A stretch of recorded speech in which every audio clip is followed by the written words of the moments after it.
Welcome back to the deep dive. Today, we are tackling something a little bit different. We're looking at a text called Valentine's Day in Cooter by K. Brad Barfield. hmm And I have to be honest with you, when I first saw the summary, I thought, okay, we're going to be talking about, I don't know, a children's book or maybe some kind of quirky rural memoir. It definitely has that vibe on the cover, doesn't it? You see the barnyard animals, the mud, the tractors. You think you know what you're getting into. Exactly. But then I started reading it and well, I think I need you to help me recalibrate my brain here because this is not Charlotte's Web. This feels much more like a a systems engineering manual that's been disguised as a story about a chicken. That is, I think, the perfect way to frame it. If you go into this expecting a heartwarming fable about a rooster, finding love or something, you are going to be very, very confused. And probably a little disturbed. Probably a little disturbed, yes. This is a text that presents itself as a story about a bird named the General, but it's actually a really rigorous study of industrial infrastructure, of systems thinking, and how order tries to reassert itself after chaos. The protagonist is this rooster, the general. But the humans in the story and the text itself, they don't really talk about him like he's an animal. They talk about him like he's software. Or hardware. Yeah. Or maybe the IT guy who, sleeps in the server room. Right. The General isn't a pet. He isn't livestock in the, let's say, the traditional agricultural sense. He functions as a system administrator. Just a sad man. Yeah, he's an auditor. His job isn't to crow at the sun. His job is to maintain the line. He's there to ensure continuity in a system that is constantly, always trying to degrade into entropy. The line. We're going to hear that phrase a lot. And the setting itself, what the text calls the Cooter Cinematic Universe, or CCU, it's a farm, sure. On the surface. On the surface, it's a farm. But it's described through this lens of physics. We aren't talking about nature in, the Bambi sense. We're talking about load-bearing structures, acoustic resonance, voltage, and mud. Especially the mud. We will get to the mud. Yeah. But before we even get to the ground, we have to talk about the air, the atmosphere of this place. Because you can't understand the rooster until you understand the noise floor he's living in. You mean the hum? The hum. There is a paper mill nearby. And if you've never lived near a paper mill, it's hard to describe. It's not just a smell. It's the vibration. The text is very specific. It says it emits a constant 60-cycle hum. Okay, let's pause on that because that feels like a detail that could just be flavor text. 60-cycle hum. Why does that specific frequency matter? Is that just a throwaway detail? Oh, not at all. It's a hugely important detail. It's a very specific reference to the frequency of AC electricity in North America. Okay. It's the sound of the power grid itself made audible. It's a low, droning B flat. And at high volumes, or constant exposure, it has physiological effects on living things. It is fundamentally distinct from natural noise. Oh, so? Well, wind varies, birds vary, a storm comes and goes. The 60-cycle hum is relentless. It never breathes, it never pauses. It's a constant machine-generated pressure. So it's like living inside a giant fluorescent light bulb. Exactly like that, but louder and much deeper, a vibration you feel in your chest. And for a creature like a rooster, whose entire world is defined by acoustic territory claiming space with sound, with his crow, this hum is oppressive. It's competition. It's total sonic domination. It's the baseline reality for the entire yard. It affects fence tension. It affects the psychology of the birds. It effectively sets the clock speed, the processing speed for the entire ecosystem. It's the soundtrack to the Matrix. And Right. watching this rooster try to navigate this industrial matrix, we have this sort of Greek chorus of human characters, and they're an odd bunch. They are the observers, the interpreters. First, you have Rick, the owner. He's the anxious one. Right. He's the guy who brings a spreadsheet to a knife fight. He's always trying to apply human logic and reason to the absolute chaos of the yard, and it really works out for him. Then there's JD. I like JD. JD's the mechanic. He's the pragmatist, the realist. He speaks almost entirely in engineering metaphors: torque, voltage, load limits, tolerances. When he looks at the General, he doesn't see a sad bird. He sees a machine that is operating outside of its designated parameters. He sees redlining. He sees redlining, exactly. And then as a sort of counterweight, you have Joon. She feels like the philosopher of the group. She is. She's the philosopher, or maybe the biologist, poet. She's the one who diagnoses the bird's psychological state. She uses terms like trauma response or abide energy. She's the one who sees the connections between the bird and the ground, the mycelium network, the wood wide web. And finally, Harlan Wicks. who seems to just be there to point out that things are broken. Laughs. Yeah, the stoic neighbor, tires low. That's his only line, his only real contribution. But he serves a purpose. He is the external auditor. He's the simple, unvarnished reality check. So we have our cast, we have our setting, and we have our mission for this deep dive. We want to unpack how a rooster deals with loss, this concept of borrowed gravity, and the inevitable transition of power, because, as you said, this isn't a fable, it's more like a technical manual for how a system heals itself. And it starts, as all system failures do, with a variance. A variance, not a tragedy, a variance. That language is so deliberate. It's the language of the text. The story begins because a hen named Nora is missing. Now, in a standard story, we'd immediately be talking about grief, we'd be talking about sadness, but the general doesn't process it that way. For him, this is an accounting error. Right, the text is really specific about his reaction. He doesn't mope, he doesn't look sad, he audits. He audits. Think about a server farm again. If a drive fails, the system doesn't cry. It runs a diagnostic. It pings the IP address. It checks the logs. That is exactly what the general is doing. He's trying to reconcile the ledger. He's checking the coop, he's counting legs, checking eyes, checking the spacing between the birds. But he can't find her. The data is missing. She's gone. And this is where he does something that I found really, really strange. He leaves an empty space on the roost. This is a critical detail. Physically, on the wooden bar where they all sleep, he preserves the exact gap where Nora used to stand. The other hens, they try to scoot over because chickens like warmth, they want to cluster. Of course. And he pecks them back. He actively, aggressively enforces the gap. Why? Is it sentimental? Is he saving her seat? This is Nora's spot. I don't think it's sentiment in the human sense. I think it's structural. He is creating a vacuum in the system to acknowledge that the component is missing. If he lets the other hens fill the gap, the system effectively forgets Nora. The error is overwritten. The log is cleared. By keeping the space empty, he is holding the error open. He's flagging it. It's a ticket that he refuses to close. But he can't just keep it empty forever. Nature abhors a vacuum, right? So he tries to fill it. But not with another bird. He goes out and finds what seems like a piece of trash. Well, not just any trash. He finds a shard. Specifically, the text says it's a piece of Tchefuncte pottery that he digs out of the mud near the fence. Okay, Tchefuncte pottery. I did have to look this up. This is real stuff, right? This isn't just a made-up detail. Oh, it's very real. We're talking about the early woodland period in the lower Mississippi Valley, roughly 600 BC. So this rooster is scratching around in the mud and pulls up a 2,500-year-old human artifact. That feels incredibly significant. He doesn't pick up a plastic bottle cap. He doesn't grab a shiny piece of foil. He picks up something ancient. And it's Joon who points this out in the text. She calls it an act of archaeological defense. The general digs up this shard, carries it all the way back into the coop, and he places it on the roost, right in Nora's empty spot. Why a shard? I mean, why not a rock or a stick? What's special about a shard? Because a shard represents absence given physical form. Think about it. A shard is defined by what it isn't. Right, it's a piece of something that's broken. Exactly. It's a piece of a vessel that is no longer a vessel. It used to hold water or grain. Now it holds nothing but the memory of its function. It is a jagged physical manifestation of broken. It fits the shape of his problem perfectly. He is substituting a missing biological unit with a conceptual artifact. And he doesn't just use it as a placeholder on the roost. He uses it as a tool, a weapon almost. There is this scene, and this is maybe my favorite scene in the whole text, where he confronts the coyotes. The coyote encounter, yes. This is where the systems theory really gets road-tested against the raw, wild world. Set the scene for us. It's just incredible. It's dusk. The hum from the mill is loud. 4 coyotes come out of the tree line. Now, normally the math here is very, very simple. 4 predators versus 1 rooster. That is a 10-second fight, and the rooster loses every single time. Yeah, the outcome is predetermined. The algorithm is. Prey runs, predator chases, or prey fights, predator kills. It's a very simple flowchart. Right. But the general doesn't run, and he doesn't attack. He walks out to the perimeter wire. You have the pottery shard in his beak. He drops it in the mud, and he pecks it. Clink.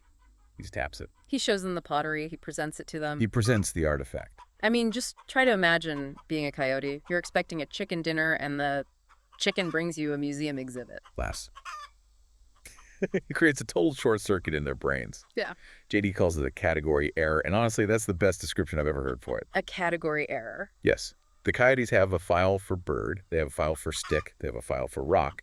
They do not have a file for late archaic ceramic technology being presented by prey as some kind of offering or tool. So they don't know what to do. They freeze. Their entire OD, loop, observe, orient, decide, act, gets stuck on orient. They cannot process the data. It's cognitive dissonance, weaponized. Their brains are telling them if the prey is acting this weird, maybe it's not prey. Maybe it's a trap. Maybe it's a trap. Maybe it's poisonous. Maybe it's a sign from a god they don't believe in. Yeah. The situation simply doesn't fit their model of reality. So they leave. They back away. They just retreat into the woods because the risk calculation has been completely scrambled. The general survives not by being stronger or faster, but by being incomprehensibly confusing. He hacked the predator's operating system by introducing data that shouldn't exist. That is absolutely brilliant, but it's a temporary fix, right? The coyotes leave, but the hole in his life, the variance, Nora, is still there. The shard is just a piece of clay. It's not alive. Correct. And this is where he starts to unravel. He tries to take on the hum. The soul state sequence, yes. And this is where we have to talk about the mud. We mentioned earlier that Cooter is described through the lens of physics. The mud in this yard isn't just dirt and water. The text specifically describes it as thixotropic. Thixotropic, that is a $5 word. Break that down for us. It's a property of certain fluids, what are called non-Newtonian fluids. Basically, their viscosity, their thickness, changes based on stress or agitation. Okay, like what? Think of quicksand, or ketchup in a bottle, or even some kinds of paint. When you leave it alone, it's thick, it's viscous, almost solid. But if you shake it, if you apply what's called shear stress, it turns to liquid, it flows. So the ground itself is reactive. Yes. And in the story, the mud literally reacts to the general's mental state.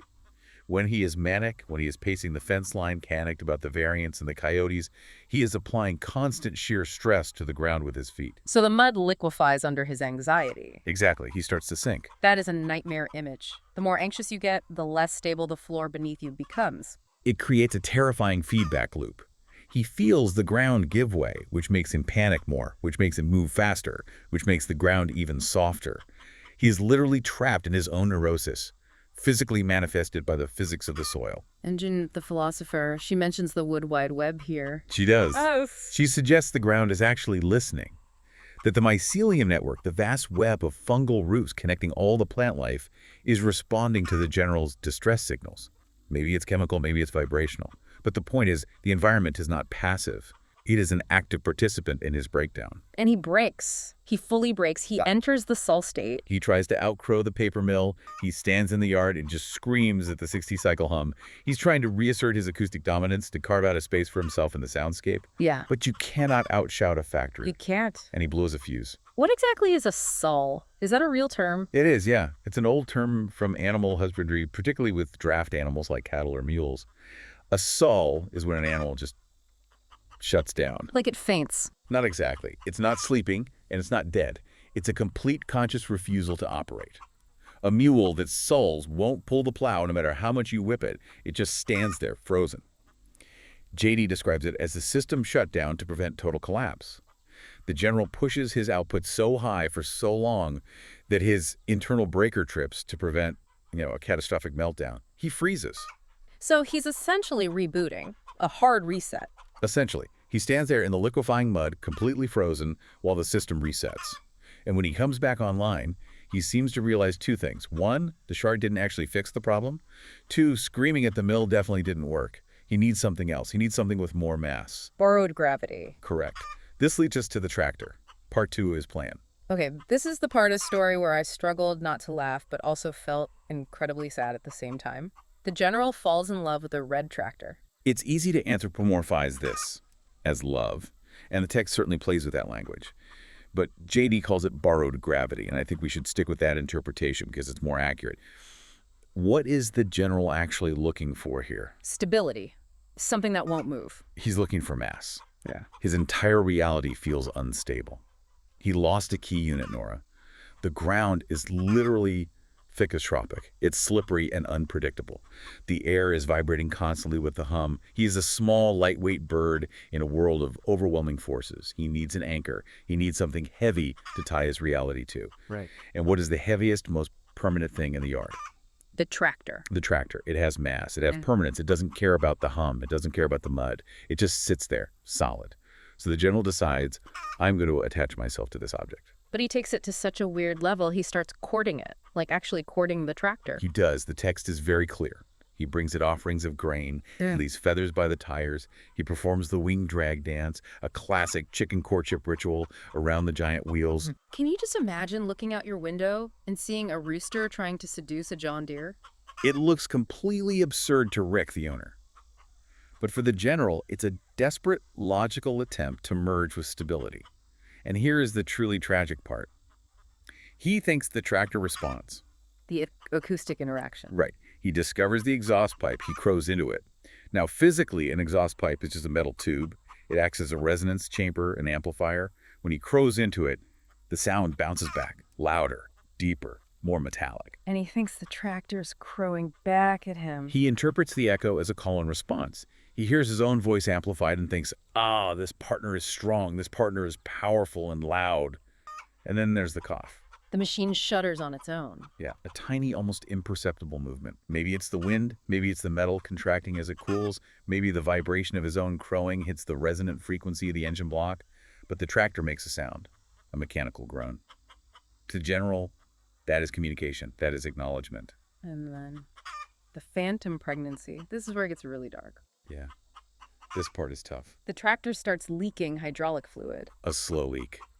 This amber, viscous fluid, it pools on the ground under the axle. And the general, he thinks it's an egg. Or offspring, or just product, a result of their union. He begins to brood over the stain in the dirt. He sits on the puddle of hydraulic fluid. And here's the key detail. Because the engine was recently running, the fluid is warm. Oh, wow. I didn't even think about the heat. Heat is the primary signal for life in the bird world. Eggs are warm, chicks are warm. So this fluid is warm. His delusion is being reinforced by thermal data. He is protecting this puddle of industrial chemical because he believes it is the future of his line. It's just heartbreaking. But it reminds me of victim sexuality, right? People who fall in love with bridges or cars. There are definite parallels, but here it seems to be driven by a survival function. He's trying to borrow the tractor's gravity to keep himself from floating away into chaos. He's using the machine to stabilize his own psychological floor. But Rick, the human owner, he can't handle it. He just sees a crazy bird, so he tries to intervene. He brings in the centrifuge. The logic intervention, as he calls it. Rick thinks, this bird is confused, he's lost his mind, I need to snap him out of it.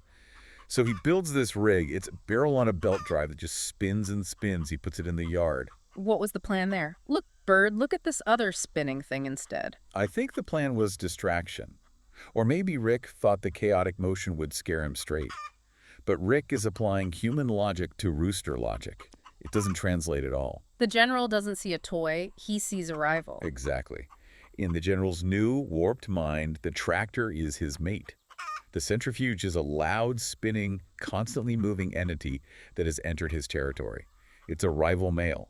It's displaying its fitness by rotating endlessly. Oh, he attacks it. He goes to war, he flies at the machine, and attacks the moving belt drive.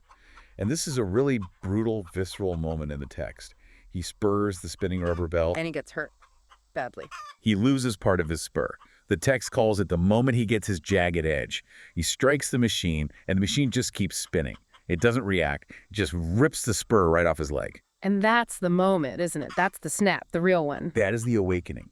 Because the machine didn't fight back. Yeah. It didn't get angry. It didn't run away in fear. It just persisted. It was completely indifferent to his existence. And in that cold, mechanical indifference, the general finally realizes the truth. The machines do not care. The tractor does not love him.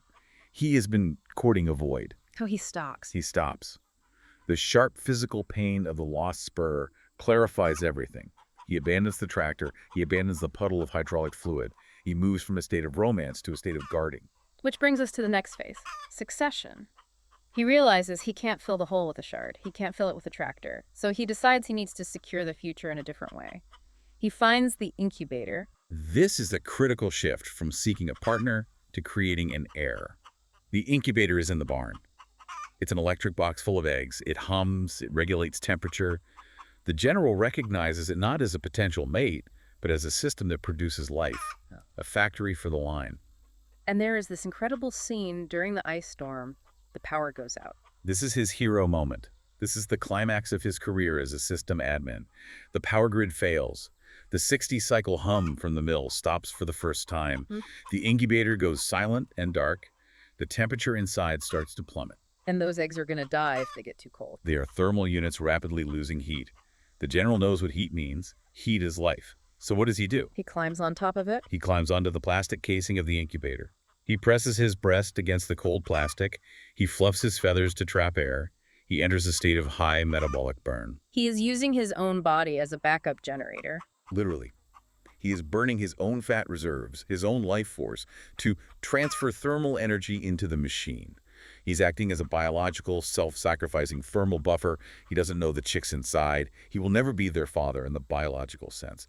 But he understands that he is the guardian of the concept of the line. It's the ultimate act of maintenance. He's burning himself out to keep the server online during an outage. And it works. The power eventually comes back on, the incubator's heater kicks in, the temperature stabilizes, the hatch happens. And out come 300 industrial cinnamon queen chicks. And they are described as units. Just units. They're identical, they're compliant, they cluster, they eat, they poop. They are a product. Except for one. Unit 301. The anomaly, Unit 301. What makes 301 so different? Is it bigger? Stronger? No, it's attentive. The other 299 chicks are driven by pure biological imperative: find food, find heat, sleep.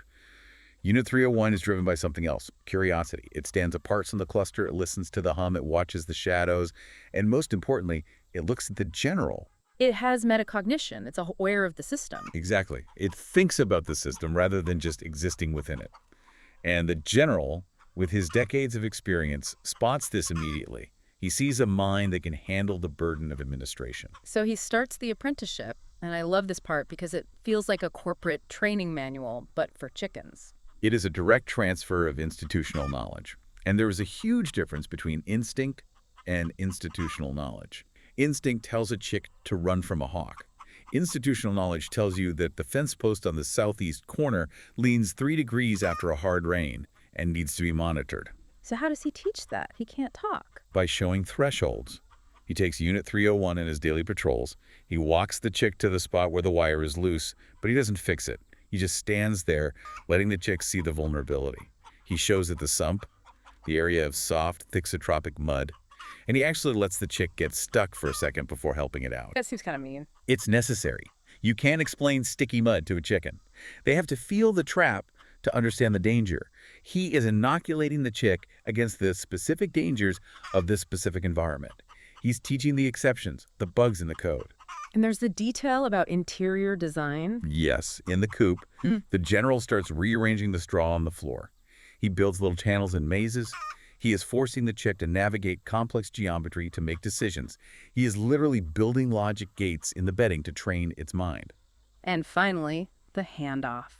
The final exam. They are walking the perimeter together. The general is old now. He's limping because of that missing jagged spur. He walks right past a small gap in the fence. He misses it. His sensor sweep fails. His audit is incomplete. And Unit 301. Unit 301 stops, looks at the gap, looks at the general. And then Unit 301, without any prompting, starts kicking dirt and straw into the hole. It secures the line. It patches the vulnerability. That's the transfer. The system has achieved redundancy. The knowledge has been passed. The general is no longer the single point of failure. And that leads us to the end. The decline. The general is fading. He is. And the text gives us this rare glimpse into his internal state with a dream sequence. This is where the story gets really surreal and philosophical. The river of egg yolk. He dreams of river of pure yolk. He sees trees made of twisted chicken wire. It's very Dali-esque.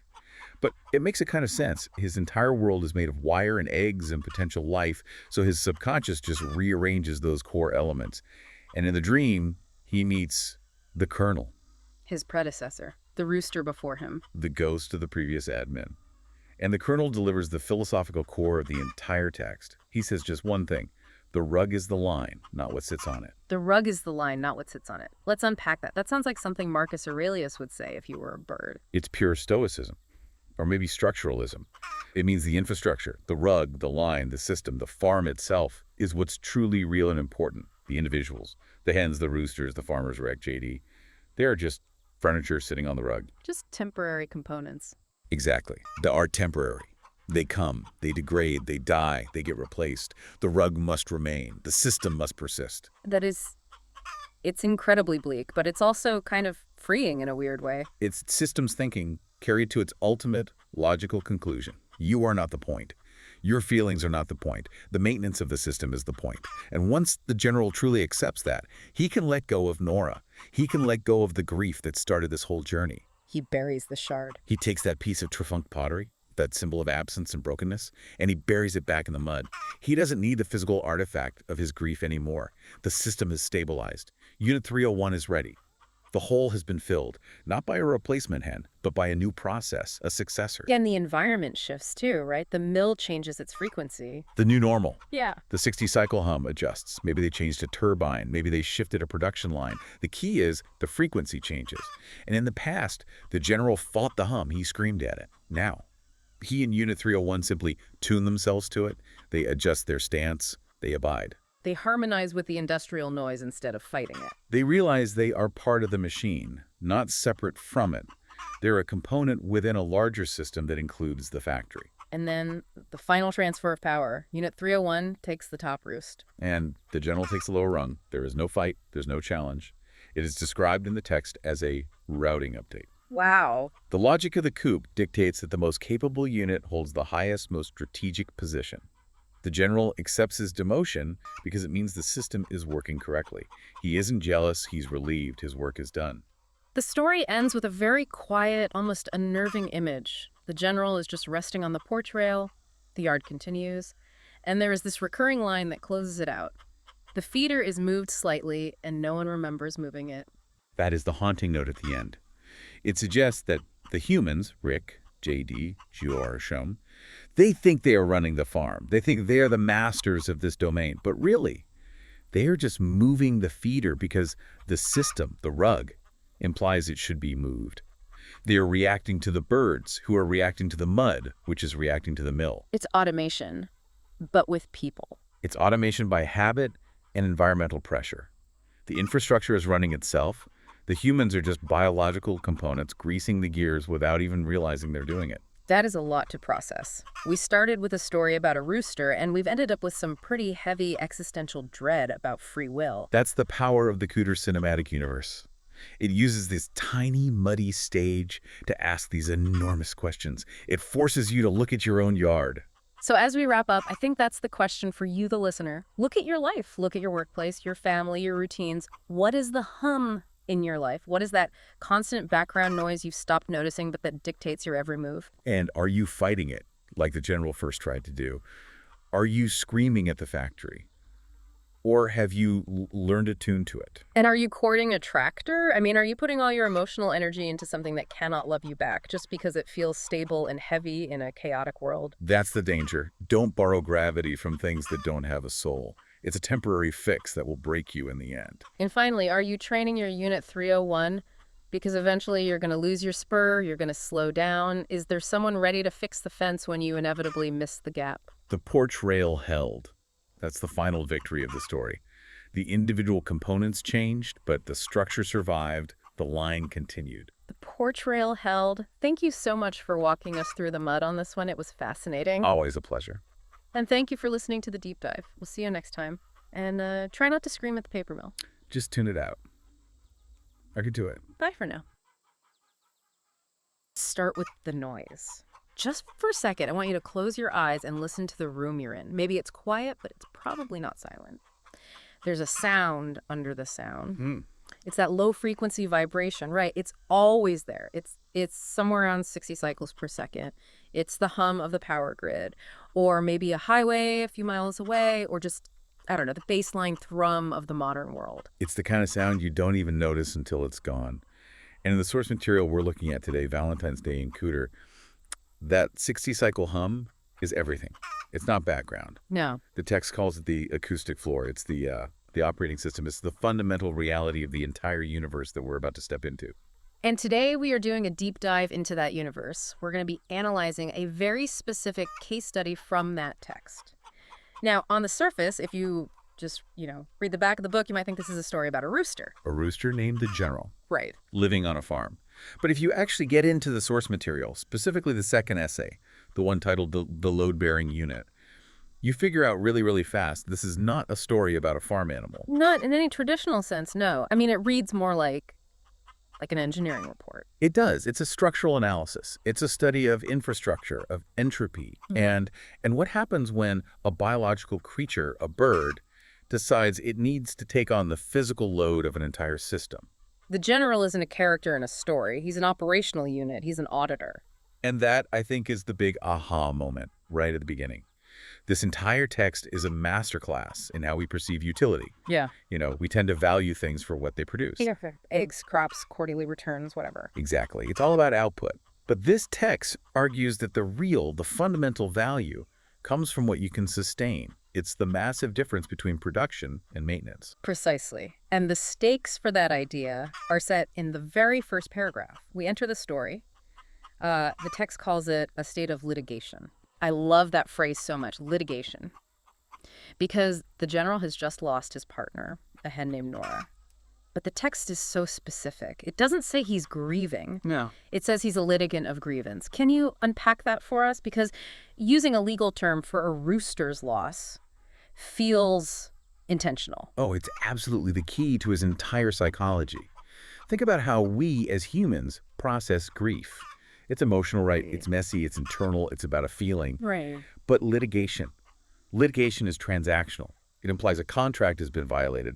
The general looks at that roost and he sees an empty space where Nora was, and he doesn't just feel sad, he feels cheated. He feels ripped off. Yes, he's auditing the books and he sees a deficit. His internal monologue isn't, I miss her. It's, I am down 1 unit. The system is in arrears. The system owes me. So he's not on a journey for emotional closure. He's looking for a balance transfer. He's looking to balance the equation. And this mindset, this completely cold, analytical view of the world as a system of inputs and outputs, it drives every single thing he does from that moment forward. And it leads us straight into the first section of this essay, the audit and the artifact. Let's talk about his morning routine, because this is not, the foghorn, leghorn cartoon rooster crowing at the sun. This reads like a pilot's pre-flight checklist. It's a systems check, Yeah. 100%. The text says he waits for the soundscape to assemble. He's listening to the world boot up. Then he begins his physical inspection. He checks the tension on the fence wires. Why? What is he checking for? He's checking for sag, for breaches. He's testing the integrity of the perimeter. Then he tests the ground density. He's walking the yard, feeling how the mud responds under his feet. He is verifying that all the physical parameters of the farm are within operational tolerance. It's quality control. It is. And only after he's confirmed the perimeter is secure does he turn his attention to the coop, to the flock. Yeah. And that's when he's confronted again with that void, that empty spot on the roost. And this is where he does something that, on first read, sounds completely insane. He finds a piece of trash in the mud. Not just trash. The text is very specific. It's a Tchefuncte pottery shard. Okay, fair. So it's an ancient piece of trash. But to him, it's a rock, isn't it? What is he doing? Why does he pick up the shard and put it on the roost where his dead partner used to be? This is maybe the first major insight we get into his, let's call it his operating system. A human, might keep a memento for sentimental reasons. Oh, this reminds me of her. A photograph, a keepsake. Exactly. The general is doing something purely structural. He sees a void in the geometry of the flock. There's a hole in the formation. And he knows that if that space stays empty, the system becomes unstable. What do you mean unstable? The other hens, the text calls them the industrial cinnamon queens, they might see it as an opportunity. They might try to move up in the hierarchy, disrupt the pecking order. It creates social friction. So he's holding her seat, like putting your coat on a chair at a coffee shop so no one else takes it. He is preserving the absence. He is plugging the hole with mass. That shard is a physical placeholder. It's a declaration that says this space is occupied by a memory, and that memory has weight. He is literally trying to solidify a concept so it takes up physical space. It's a provisional measure to maintain the geometry. That's incredible. It works within the coop. Yeah. But then the coyotes show up. Right, and this is where the logic of the story just goes off the rails for a second. It feels like magic. 4 coyotes, apex predators, they come out of the woods. They're there for a meal. The flock is the target. And the general, this 10-pound bird, walks out to meet them. He doesn't fight. He doesn't puff up his chest. He drops this little pottery shard in the mud between them. And the coyotes just leave. They just turn around and leave. Explain that, because my first thought was, okay, this is where the story becomes a fable. This isn't real. It sounds like a fable, but the text argues it's a category error.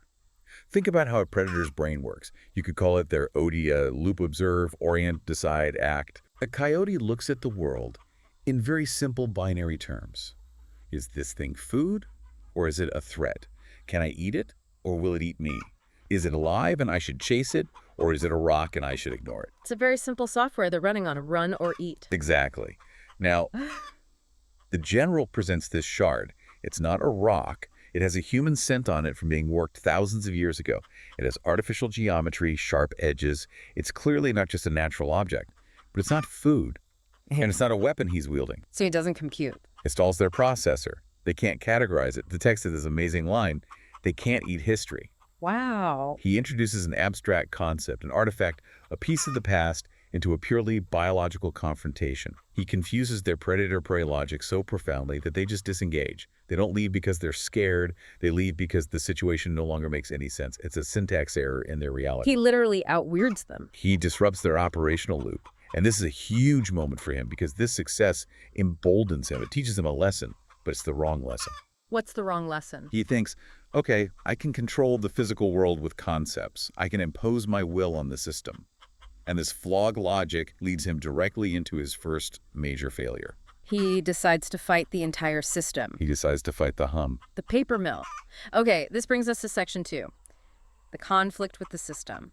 He stands on his roost and he tries to crow louder than the industrial noise. And he fails. He fails spectacularly. It's actually kind of tragic to read. He stands there on the highest point of the coop, and he just screams his lungs out day after day, trying to dominate a 60-cycle baseline frequency that is being generated by massive multi-ton turbines miles and miles away. It's biology versus physics. And physics always wins. The inevitable happens. He enters what the text calls the soul state. Okay, let's define that. Soul state. Is that a real term in animal science, or is this something the author coined for the story?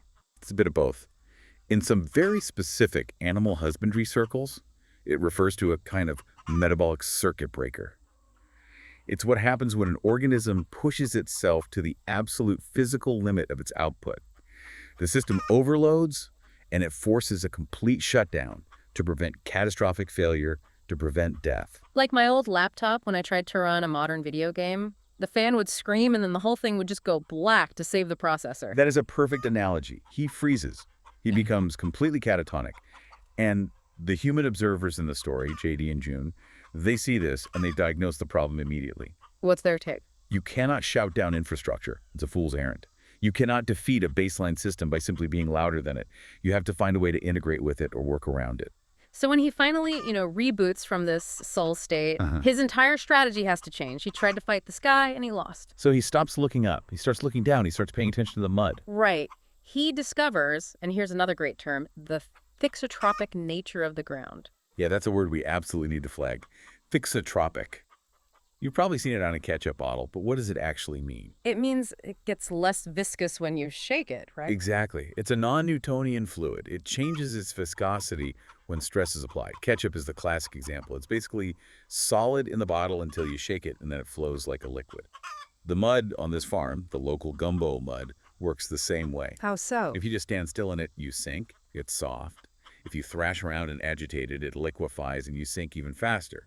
But if you apply a steady rhythmic pressure, like a careful, deliberate walk, you can actually compact the particles. You can make it temporarily solid. So the general learns to walk in a specific way that hardens the ground beneath his feet. He learns to negotiate with the earth. He stops trying to dominate his environment and starts trying to communicate with it.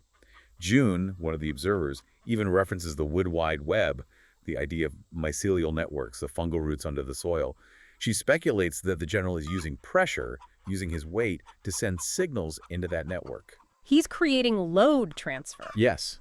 He's stabilizing the foundation of the coop, not by trying to fix the wooden structure itself, but by compacting and hardening the ground that it sits on. He realizes that if he can't beat the noise in the air, he can at least make sure the floor is solid. Which is such a powerful metaphor for resilience, isn't it? Stop yelling at the clouds and focus on fixing the ground where you're standing. And he needs that stability. He needs that solid ground more than he knows, because the white dragon is coming. Section 3. The ice storm. This is the pivot point of the entire essay. I feel like the tone just completely shifts here. It goes from this quirky analytical farm story to a full-blown survival epic. The environment itself becomes the antagonist. The temperature plummets. Yeah. The thixotropic mud, which he had just learned to control, freezes solid. It locks up. The fence wire contracts in the cold until it starts to hum, to sing. This is what the text calls the load-bearing moment. And all the other chickens, the cinnamon queens, they do the sensible biological thing. They huddle up in the center of the coop. They create a big clump of bodies to share warmth. Instinct. Survival 101. But the general, he does the opposite. He leaves the relative warmth of the coop, walks to the perimeter of the fence, stands on the windward side, the side getting hit hardest by the storm, and he just stops moving. He becomes a thermal buffer. And this is a massive evolution in his programming, in his source code. Basic biology, basic instinct dictates that you seek warmth. You protect your own thermal core at all costs. Right. The general consciously overrides that biological imperative. He makes a calculation. He knows that if the core temperature of the coop drops below a certain point, the flock dies. So he decides to become the wall. The text has this brutal imagery of the ice forming on his feathers one layer at a time, locking his joints, encasing him. He literally turns into an ice statue. Is he even conscious during this? Or is this another soul state, another forced shutdown? The text suggests it's different this time. The soul state was an involuntary... As he enters a kind of trance state, he's not checking his ledger anymore. He's not looking for a mate. He is just holding the line. He's absorbing the entropy. He is personally taking on the thermal debt of the storm so that the rest of the system, the flock, doesn't have to. It's the difference between being a guard and being a fortification. A guard can fight, but a fortification just has to endure. It just has to stand there and take the hit. That's a great way to put it. And he does. He endures. When the thaw finally comes, days later, the ice doesn't melt off him. It cracks off him like a shell, like he's hatching from it. He survives. But the lesson he takes away from this is, well, it's a dangerous one, isn't it? It's another instance of learning the wrong lesson from the right experience. He thinks to himself, I survived because I was hard. I became a static object and I won. So his new conclusion is, I need more hardness. I need more mass. He looks at his little pottery shard placeholder and thinks, this isn't enough. This is too light. It has conceptual weight, but not enough physical weight. Exactly. He needs something heavier to truly anchor the farm. And that's when he falls into the trap of what the text calls false idols. This is section 4. He starts courting the tractor. He starts courting the tractor. Okay, I have to push back on this a little because this is where the story, again, feels like it's stretching credulity. A rooster trying to form a relationship with a piece of farm equipment. Is he just confused? Does he think it's a giant metal hen? I think it's really easy to anthropomorphize and just say he's confused. But if you stick with the logic the story has established, the cold engineering mindset, it makes a weird kind of sense. So on. What is the tractor? It's the most massive single object on the farm. It has immense weight.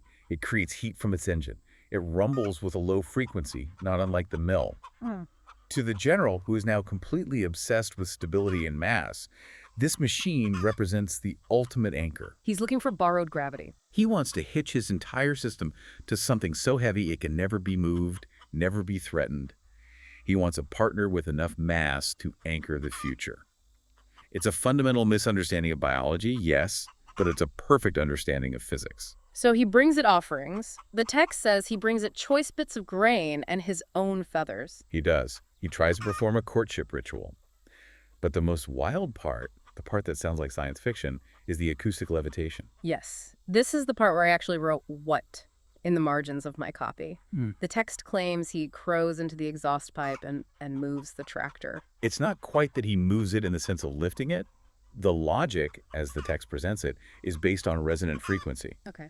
Every physical object, from a wine glass to a bridge, has a natural frequency at which it vibrates. If you can match that frequency with an external sound wave, you can create a powerful vibration in the object. The singer breaking the glass. Exactly.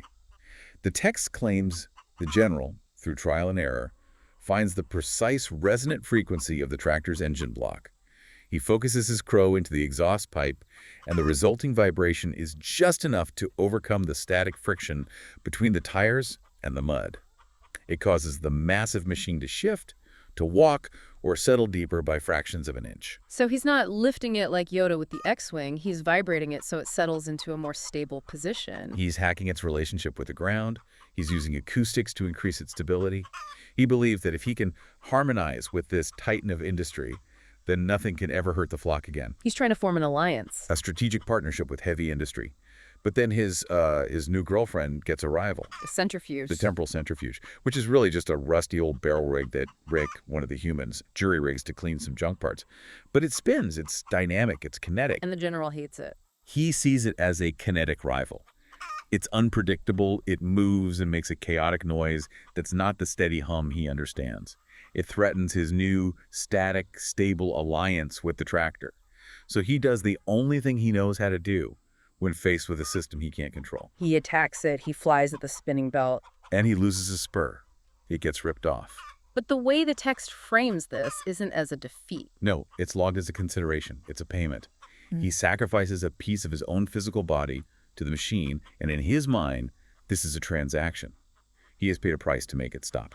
He is literally willing to disassemble himself piece by piece to maintain the status quo he's built. It's an insane level of commitment, but it's all for nothing in the end because JD just fixes the tractor and drives it away to another part of the farm. And he's left alone again. No wife, no tractor, and now he's down one spur. He's at a net loss. And this failure, this total collapse of his borrowed gravity strategy, is what forces the final and I think the most profound transformation in the entire story. This is where we get to section 5, the incubator. This is the moment the story stops being about fighting the system and starts being about fathering it. He's wandering the barn sort of lost, and he finds an electric incubator that's been set up. And this time, his reaction is completely different. He doesn't try to court it. He doesn't try to fight it. No, he recognizes it. He hears the low hum of its electric motor, and the text says he identifies it as frequency A pretending to be frequency B. What does that mean? He recognizes the 60-cycle hum of the industrial grid, the same hum from the paper mill. But in this case, that industrial power is being used to perform a biological function warming eggs. He sees it as a subordinate system. It's industry in service of life. And he makes a decision. He's not going to fight it. He's going to supervise it. He becomes middle management. In a way, yes. It's a huge cognitive leap for him. He accepts the reality that he cannot personally lay eggs. He cannot personally brood 300 of them. But he can guard the machine that does. So he climbs on top of the incubator and he aligns his breathing, his own biological rhythm, with the cycles of the motor. He stops trying to be the source and starts being the supervisor. And then the storm hits again. But it's not an ice storm this time. No, the power goes out. And the hum dies. The whole acoustic floor of his universe just vanishes. And the incubator goes cold. This is the climax of the essay, isn't it? This is the metabolic crisis. It's the ultimate test. Yeah. There are 300 potential lives in that plastic box. If the internal temperature drops below a certain threshold for too long, the line ends. The entire future he was supervising is about to be wiped out. He has a choice to make. And he chooses to become the heat source himself. He does what he did in the ice storm, but in reverse.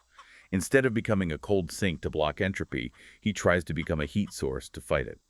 He flattens his body against the plastic casing of the incubator. He presses his chest, the location of his core thermal reserve, directly onto the machine. But let's just do the math on that for a second. We're talking about a 10-pound bird trying to heat a plastic box that has a surface area maybe 10 times his own body. Thermodynamically, that seems impossible. He's going to lose his own body heat to the cold air far faster than he can transfer it to the eggs. You're right. From a pure physics standpoint, it shouldn't work. He cannot generate enough heat. And this is where the text makes a critical distinction. It says he is burning his reserves. He isn't just sharing his current body heat. He is consciously metabolizing his own future. He's burning the energy stores in his muscles, his fat, his very lifespan to generate a low-grade, desperate heat. He's not just trying to keep the eggs warm. He's trying to keep the concept of the next generation alive. Fathering the machine that fathers. That's the line. That's the whole essay in one phrase. He's not the biological father of those chicks. He knows that. He is the father of the infrastructure that allows the chicks to exist. He is proving, in the most literal way possible, that maintaining the system sometimes requires burning the maintenance crew. And he pays a steep price for it. When the power finally comes back on hours later and the incubator hums back to life, he survives. But the text says he's diminished. He's visibly older. You can't cheat entropy. You can't create order from nothing. You pay for it with energy. And he paid for the survival of that line with his own vitality. But it worked. And that brings us to section 6. The eggs hatch. 300 of them. 300 cinnamon queens. The text describes them as standard industrial units. They're widgets. They all peep the same. They eat. They conform to the system. They are the product. Except for one, Unit 301. The anomaly. The glitch. This one chick doesn't peep like the others. It stands apart from the flock. And it listens. It listens to the hum. That's what the text says. And this is the absolute key to succession. Think about it. The general had to learn the system.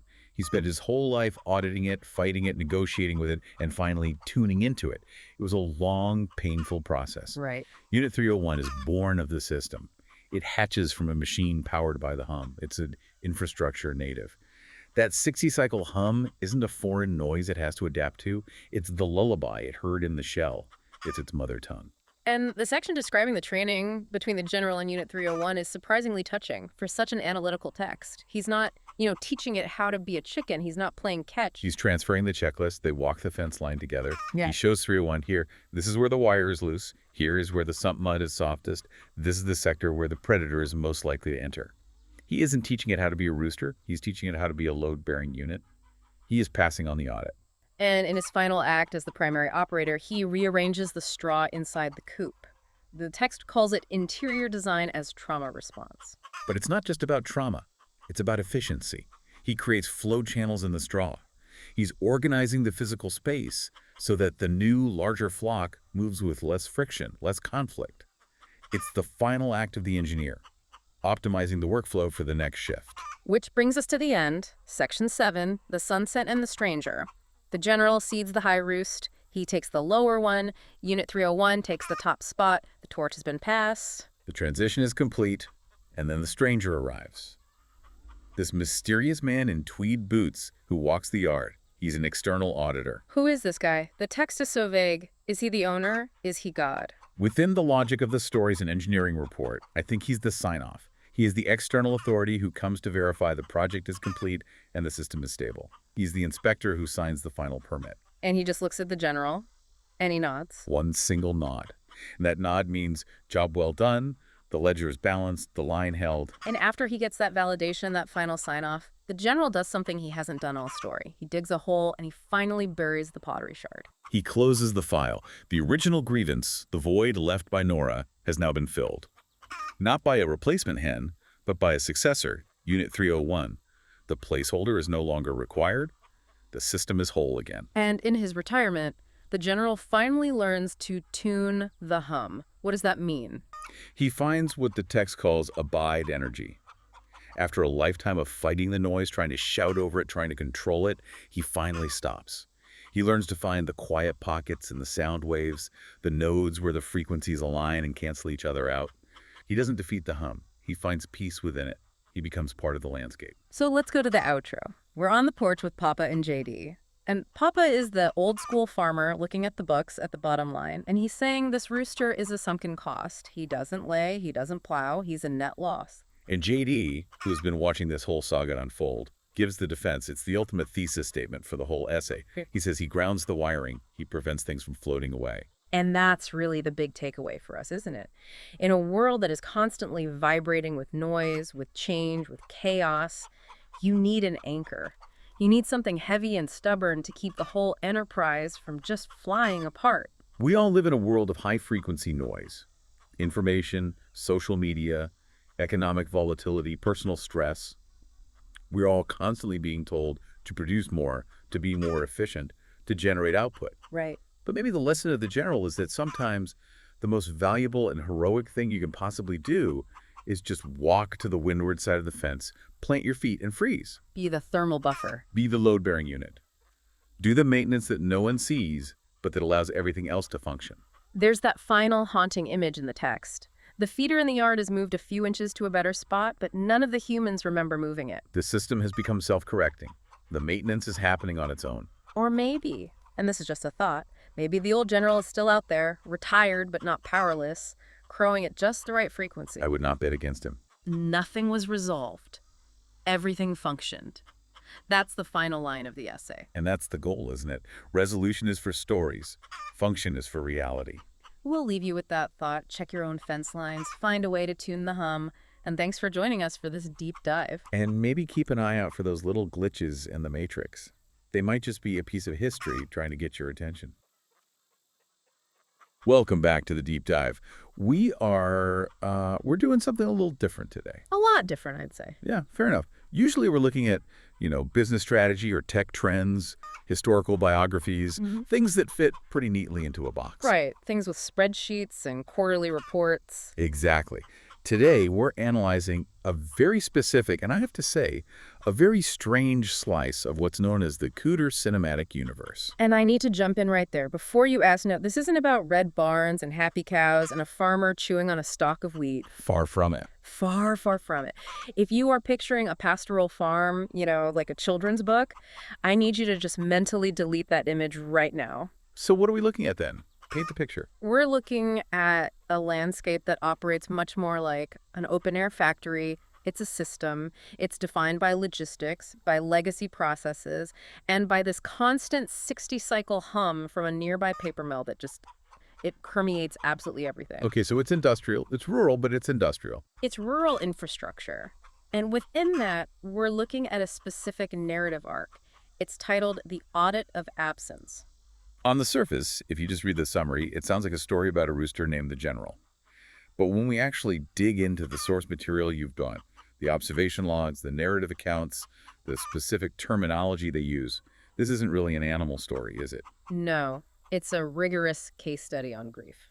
But not grief as we typically understand it. Not at all. It isn't emotional grief. It isn't, sadness and crying and processing feelings. Right, it's grief processed as an inventory error. Exactly. That is the core thesis we have to unpack today.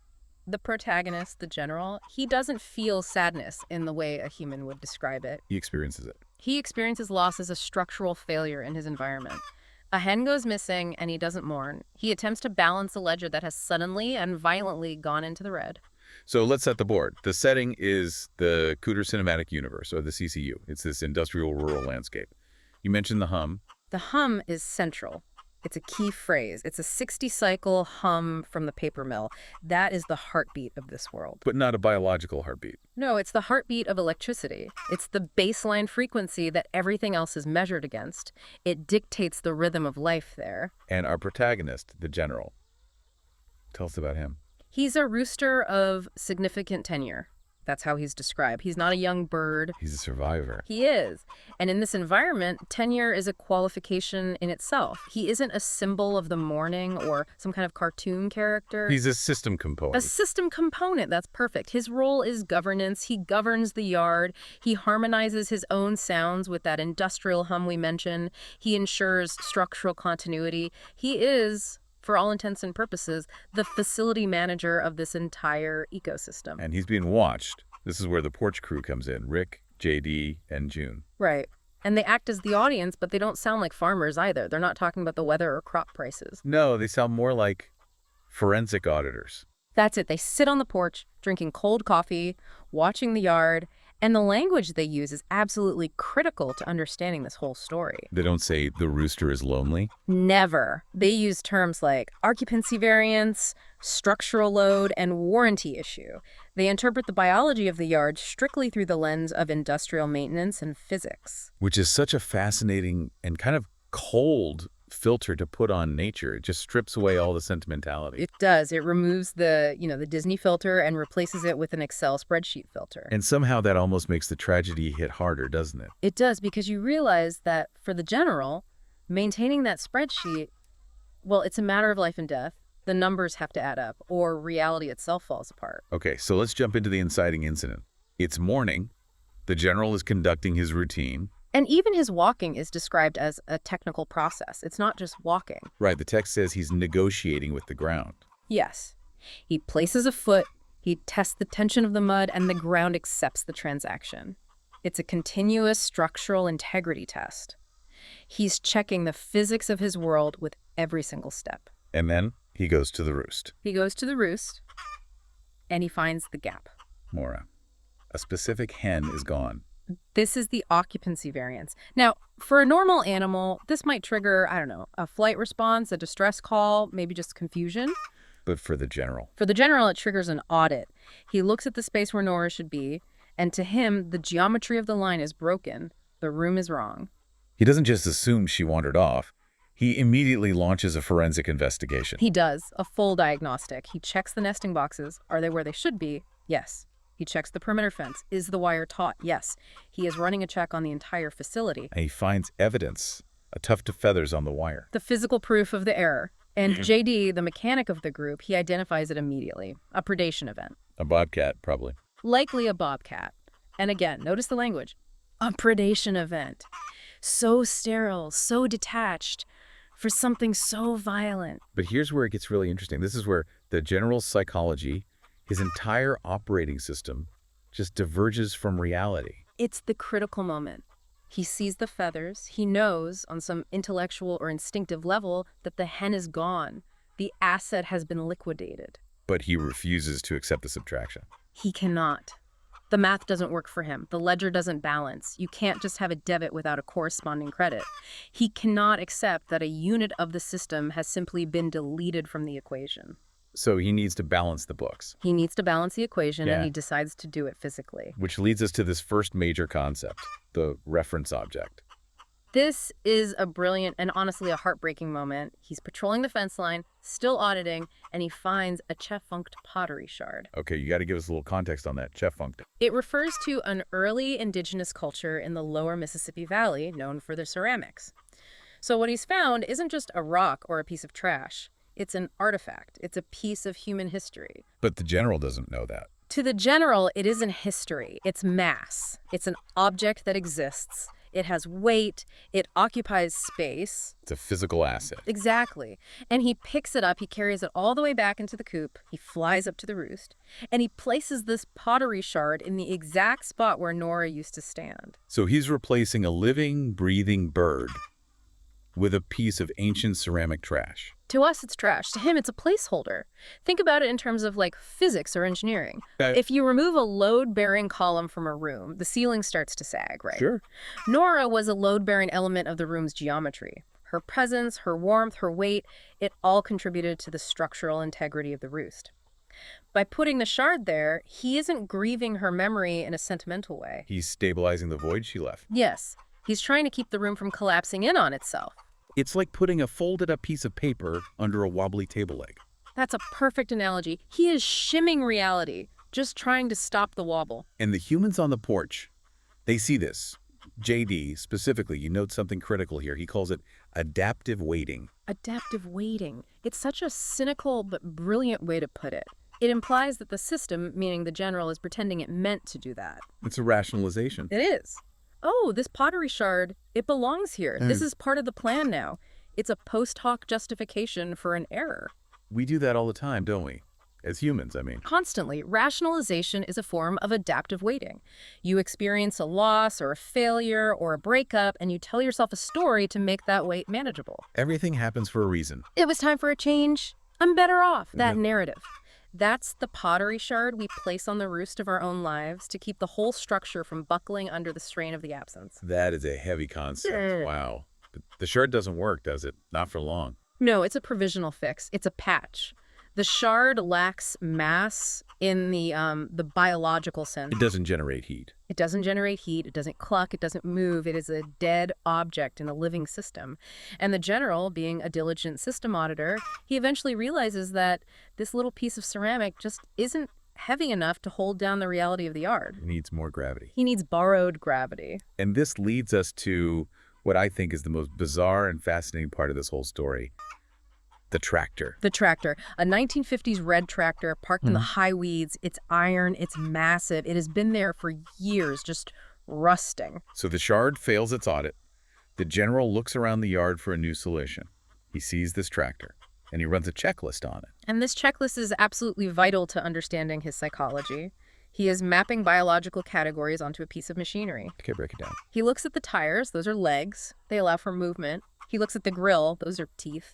They suggest the ability to consume or attack. And then he checks its disposition.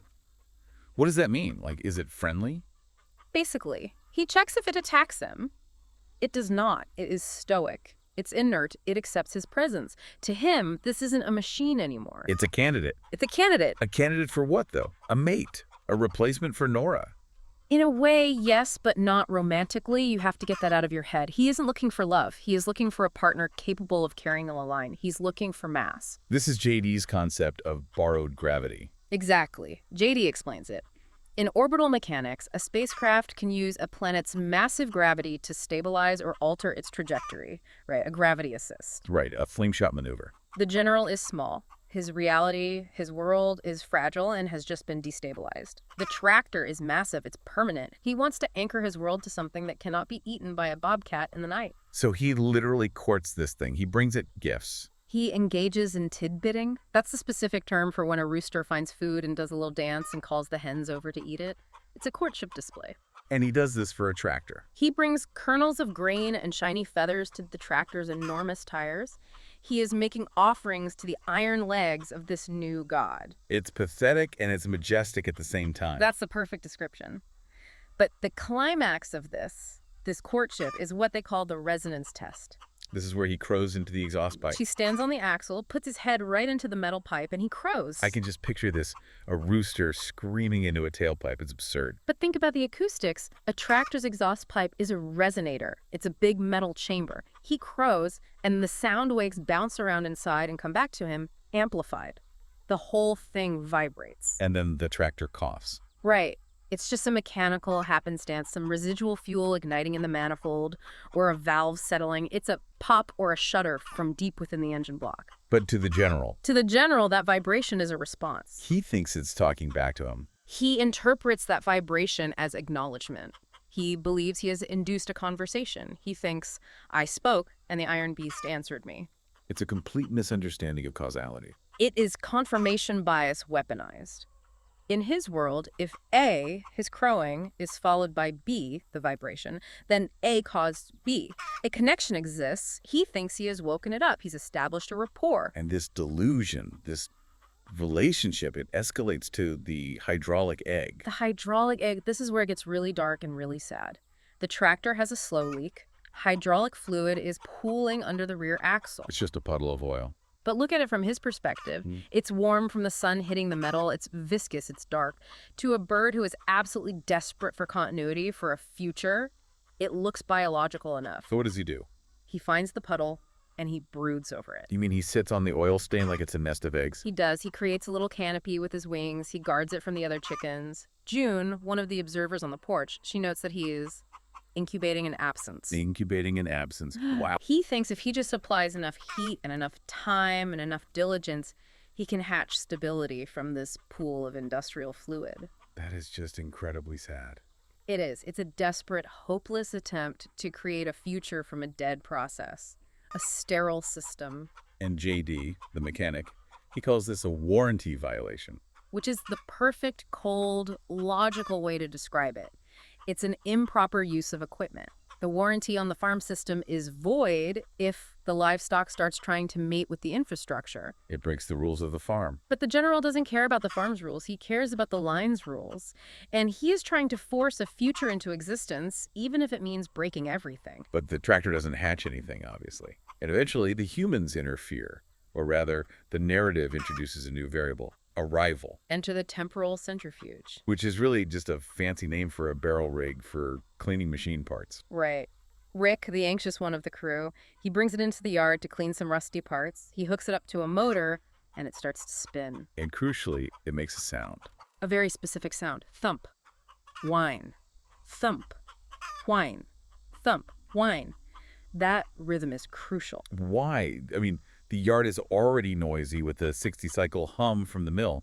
Why is this different? Because the mill hum is constant, it's predictable, it's the acoustic floor, it's the background radiation of his life, and the general knows how to harmonize with that. But this barrel. This thump whine, it's a rival frequency, it's out of time with the hum, it's chaotic, it's intrusive, it's competing for the acoustic space of the yard. And the general identifies this spinning machine not as a predator. No, it doesn't have teeth or claws. He identifies it as a suitor, a rival suitor. It's competing for the tractor's attention. It's competing for the yard's attention. It's Right. a challenge to his governance. So he declares war. And he attacks it. And notice the precision of the attack. He doesn't just peck at the spinning barrel blindly. Right. He's an auditor. He identifies the point of failure. He attacks the belt drive mechanism. He goes for the moving parts, the source of the power. He identifies the energy transfer point. He knows where the system is vulnerable. He's trying to disrupt the rival's process. And in the process, he loses a spur. It's violent. The machine is steel and rubber. He's bone and feather.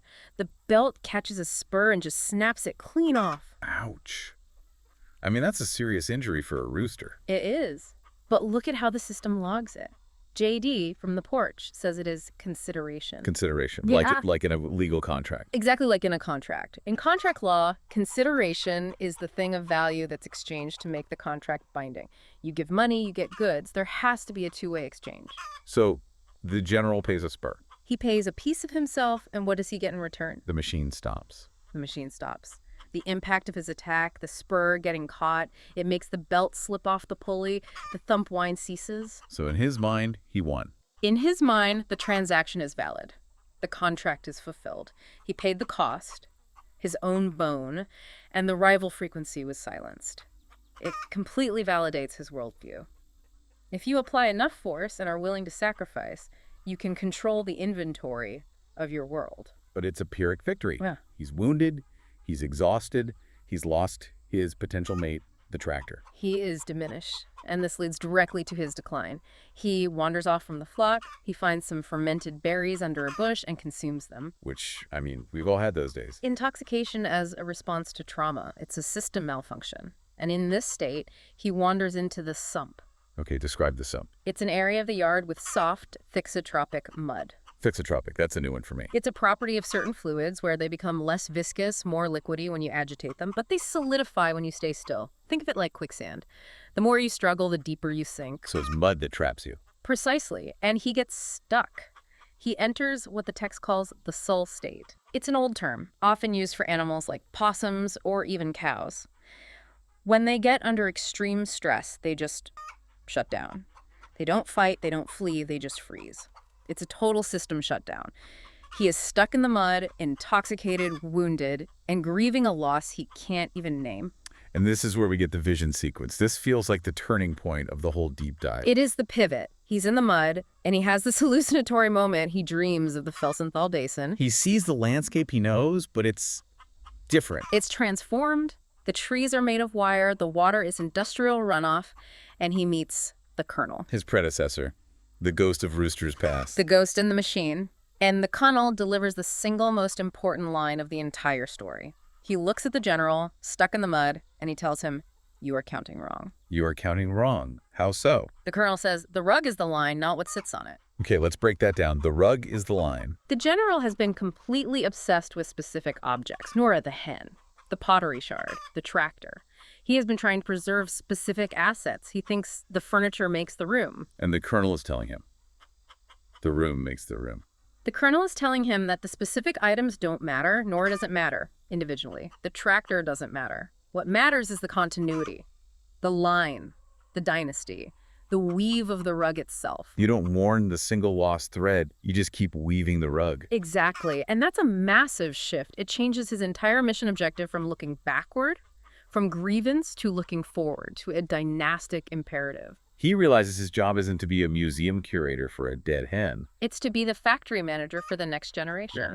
His purpose is to ensure the system continues regardless of who or what occupies any single space on the roost. So he wakes up, he pulls himself out of the mud. The vision clarifies his mission. He knows the correct calculation now. He frees himself. He stops looking for Nora. He completely ignores the tractor, which JD eventually moves anyway, closing that loop. He needs a new target, a new project. And he finds one. The electric incubator. The pivot. This is where he moves from flawed biology to pure industry. He goes into the barn, he finds the styrofoam incubator. It makes a kind of cold sense. If your new mission is to secure the future of the line, you go to the source of the next generation. But again, look what he chooses. It's a machine. It hums a different hum on frequency A. It holds warmth. It contains the eggs. To him, this little white box is the future. So he guards it. He does more than guard it. He sits on it. He literally synchronizes his breathing with the hum of its little motor.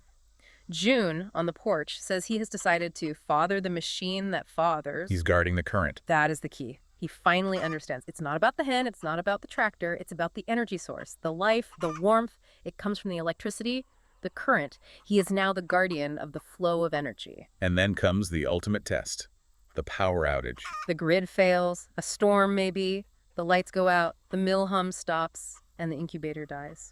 And for a developing egg, a loss of heat is a death sentence. It is a termination event.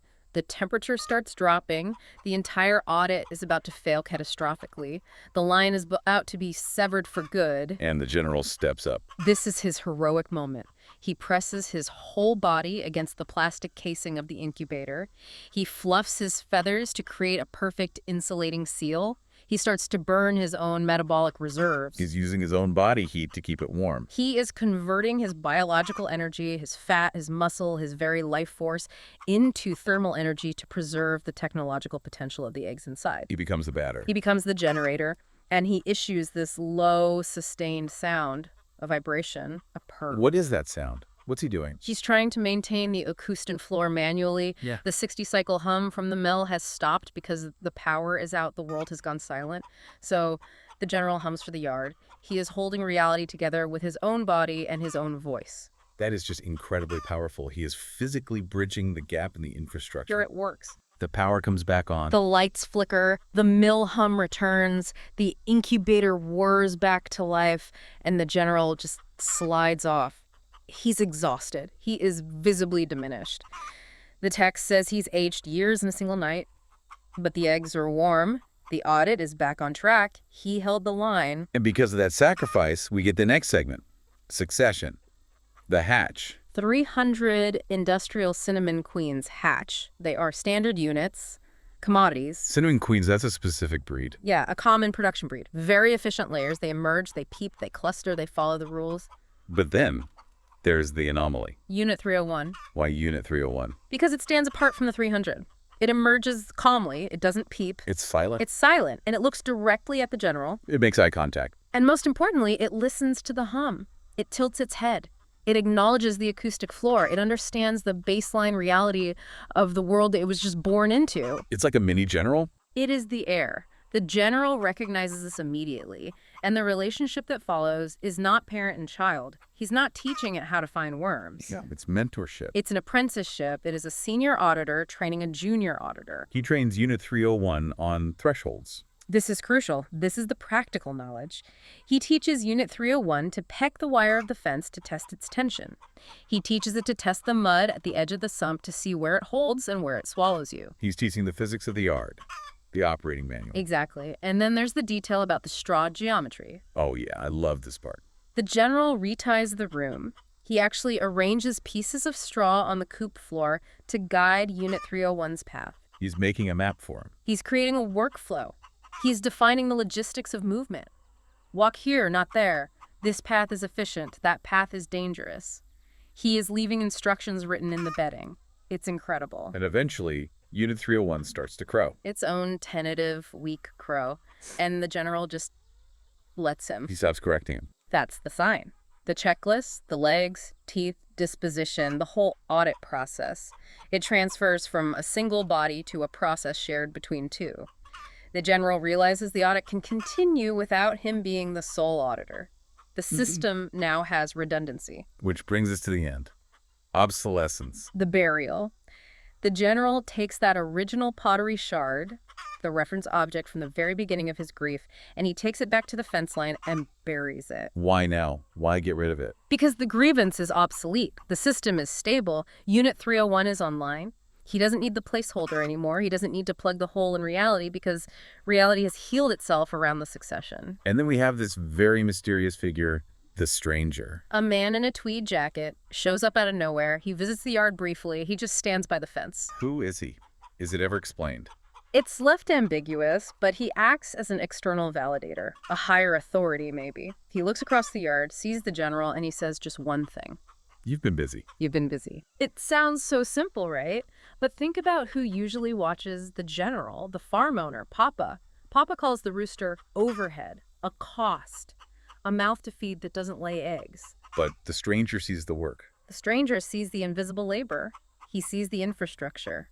He sees the maintenance, the consideration paid in the form of a spur, the energy transfer at the incubator. He validates the entire audit. Someone finally saw the work he did. And with that validation, the general retires. He enters the abide state. The abide state. Is that a reference to something? It feels like it echoes the dude abides from the Big Lebowski, but here it's more structural. It's a state of acceptance without surrender. He's not defeated. He's complete. He takes the lower roost rung. A voluntary resignation of command. Unit 301 takes the top rung. The general stops crowing entirely. He just listens. And the yard continues? The yard continues. The mill hum persists. And there's this great final detail. The feeder moves slightly one day, and no one remembers moving it. The system is managing itself. The redundancy is built in. The general is still alive, but he has stepped out of the role of active auditor.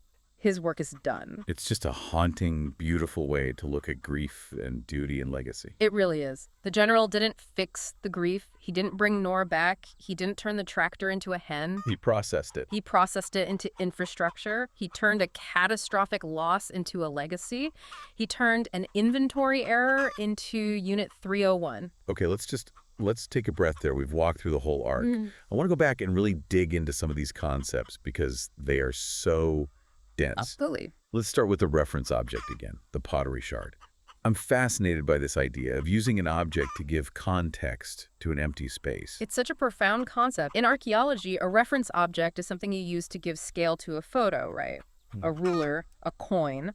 You place it next to the artifact so the viewer knows how big the artifact is. Right. Here, the general uses an artifact to give scale to the absence, to define the whole. It's like when you lose a tooth and your tongue just keeps going to that gap, exploring the emptiness. Exactly. But imagine if your tongue finding that gap caused the whole room to tilt. That's the general's reality.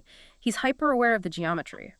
When he places the shard, the humans call it a rug, but there's a detail that Rick's phone, the app he's using, calls it a thermal anchor. A thermal anchor? What does that even mean?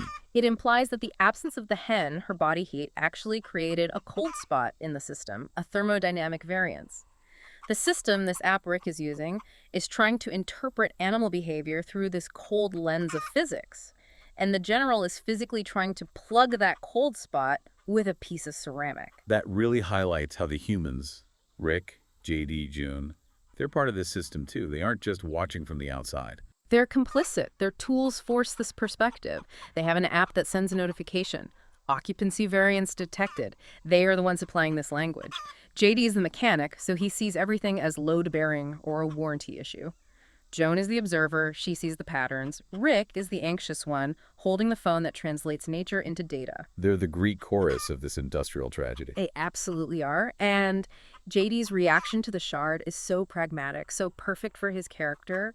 It's adaptive waiting. It's pretending it meant to do that. It goes back to that idea of the stories we tell ourselves to survive. The shard is a story. This shard represents stability. And as long as the general believes that story, the room holds together. It's the placebo effect applied to structural engineering. Wow. Okay, let's talk about borrowed gravity and the tractor again. Because the visual of a rooster bringing a feather to a massive rusted tire, it just stays with you. It's pathetic and majestic at the same time. The scale of it is what's so powerful. Right. The rooster weighs, what, maybe 6 pounds? The tractor weighs 6,000? The general is trying to negotiate a partnership with a god, an iron god. And the checklist he runs on it. Legs, teeth, disposition. It's his attempt to categorize the unknown. He's trying to fit this massive alien thing into a box he can understand. It has legs, so it can move. It has teeth, so it can bite. It's calm, so it's not an immediate threat. He concludes, Alpha. an alpha that needs to be courted or appeased or allied with. And that resonance test is his way of speaking its language. He can't speak diesel, but he can speak vibration. There's another term JD uses there, acoustic levitation. Right, JD makes a joke about it. But acoustic levitation is a real physical phenomenon where sound waves can lift small objects. The general isn't lifting the tractor, obviously, but in a way, he is lifting the weight of the situation off himself. He's using that resonance, that feedback loop of the echo, to create a sense of connection and lessen his own burden. So it's all about feedback loops. Precisely. A relationship is a feedback loop. I speak, you listen. You speak, I listen.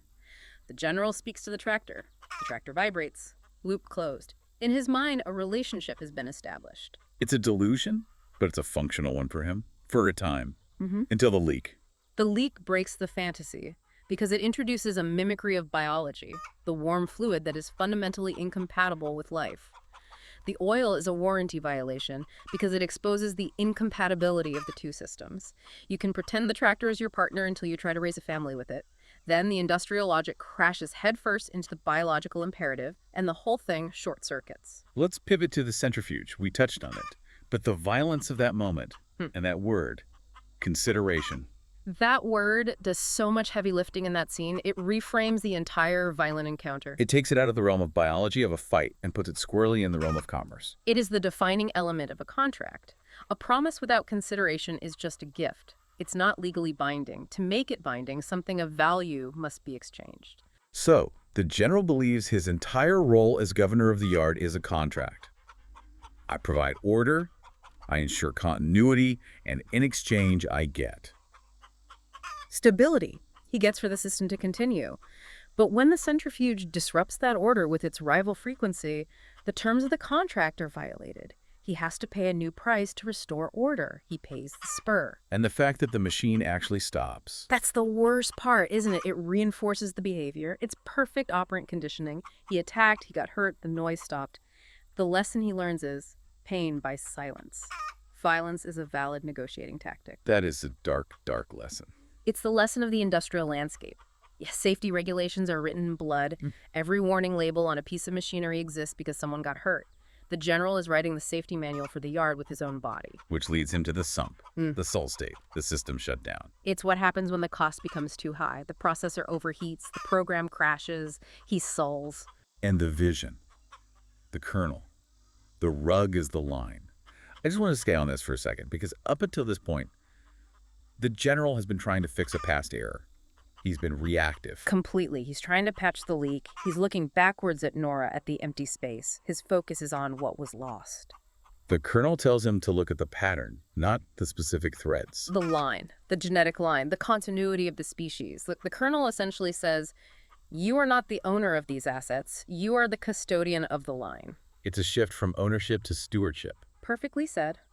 An owner worries about losing an asset. A steward worries about preserving the mission. And the general finally understands that his mission is the future, not the past. And that leads him straight to the incubator. It's such a perfect pivot. He stops looking for a mother to replace Nora and decides to protect the father. The machine that fathers. The incubator is pure potential. It's the future in a box. And it requires electricity, the current. The power outage scene is so intense. He's freezing, he's shaking, he's burning his own metabolism to keep a plastic box warm. It's a literal transfer of energy. It's thermodynamics. Heat flows from hot to cold. The general is hot.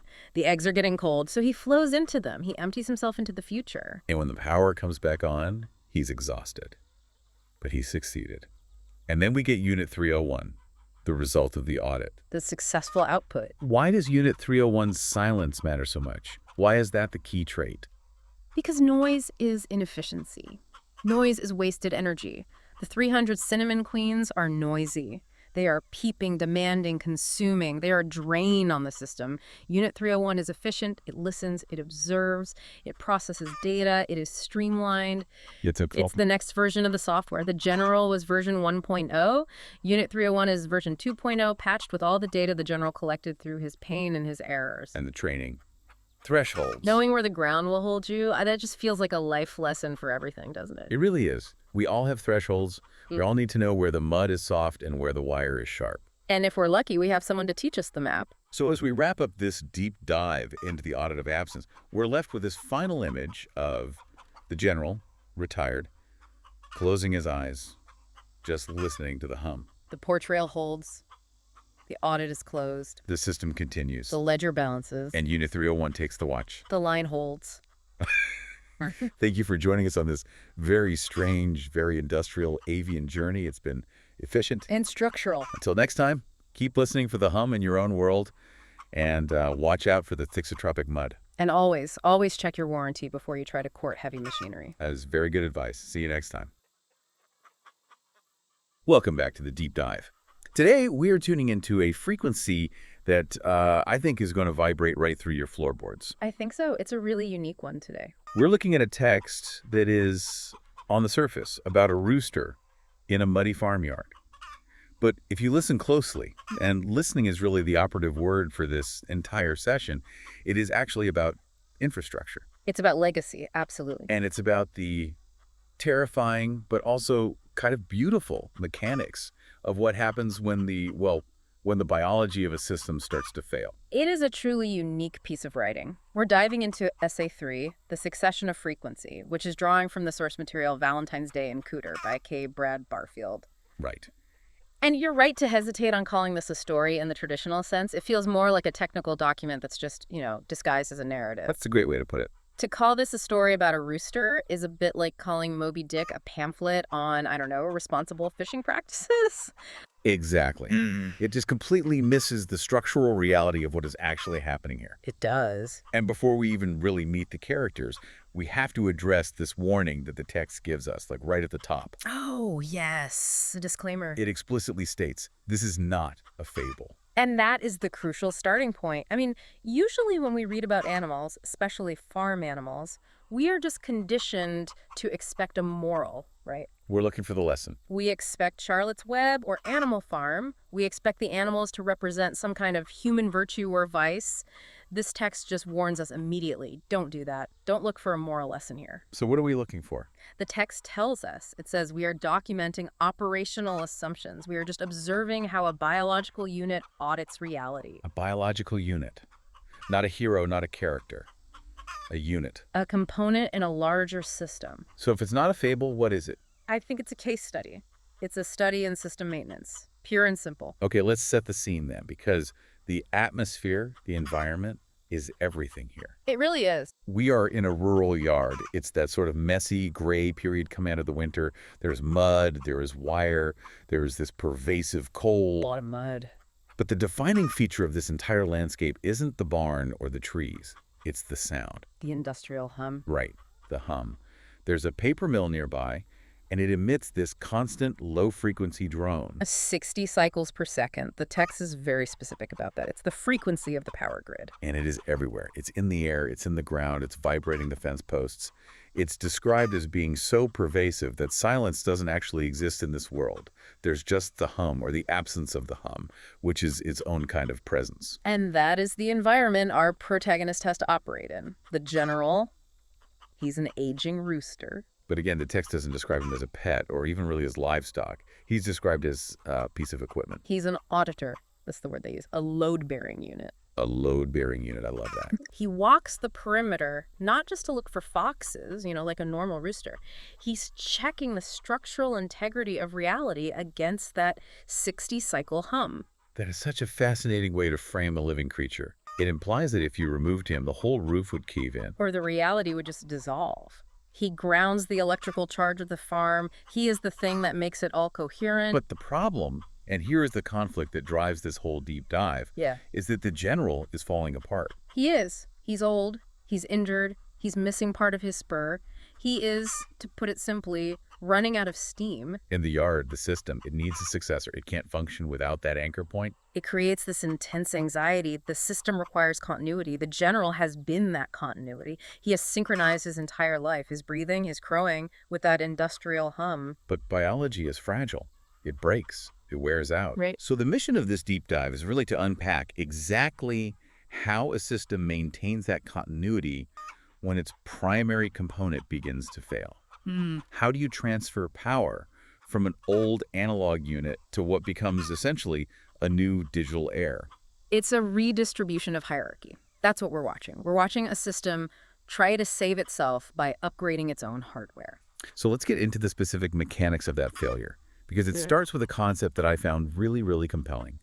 The soul state. When I first read this, I thought, is he just sulking? Is he depressed? What is this? And that's a natural assumption. But it's so much more technical than depression.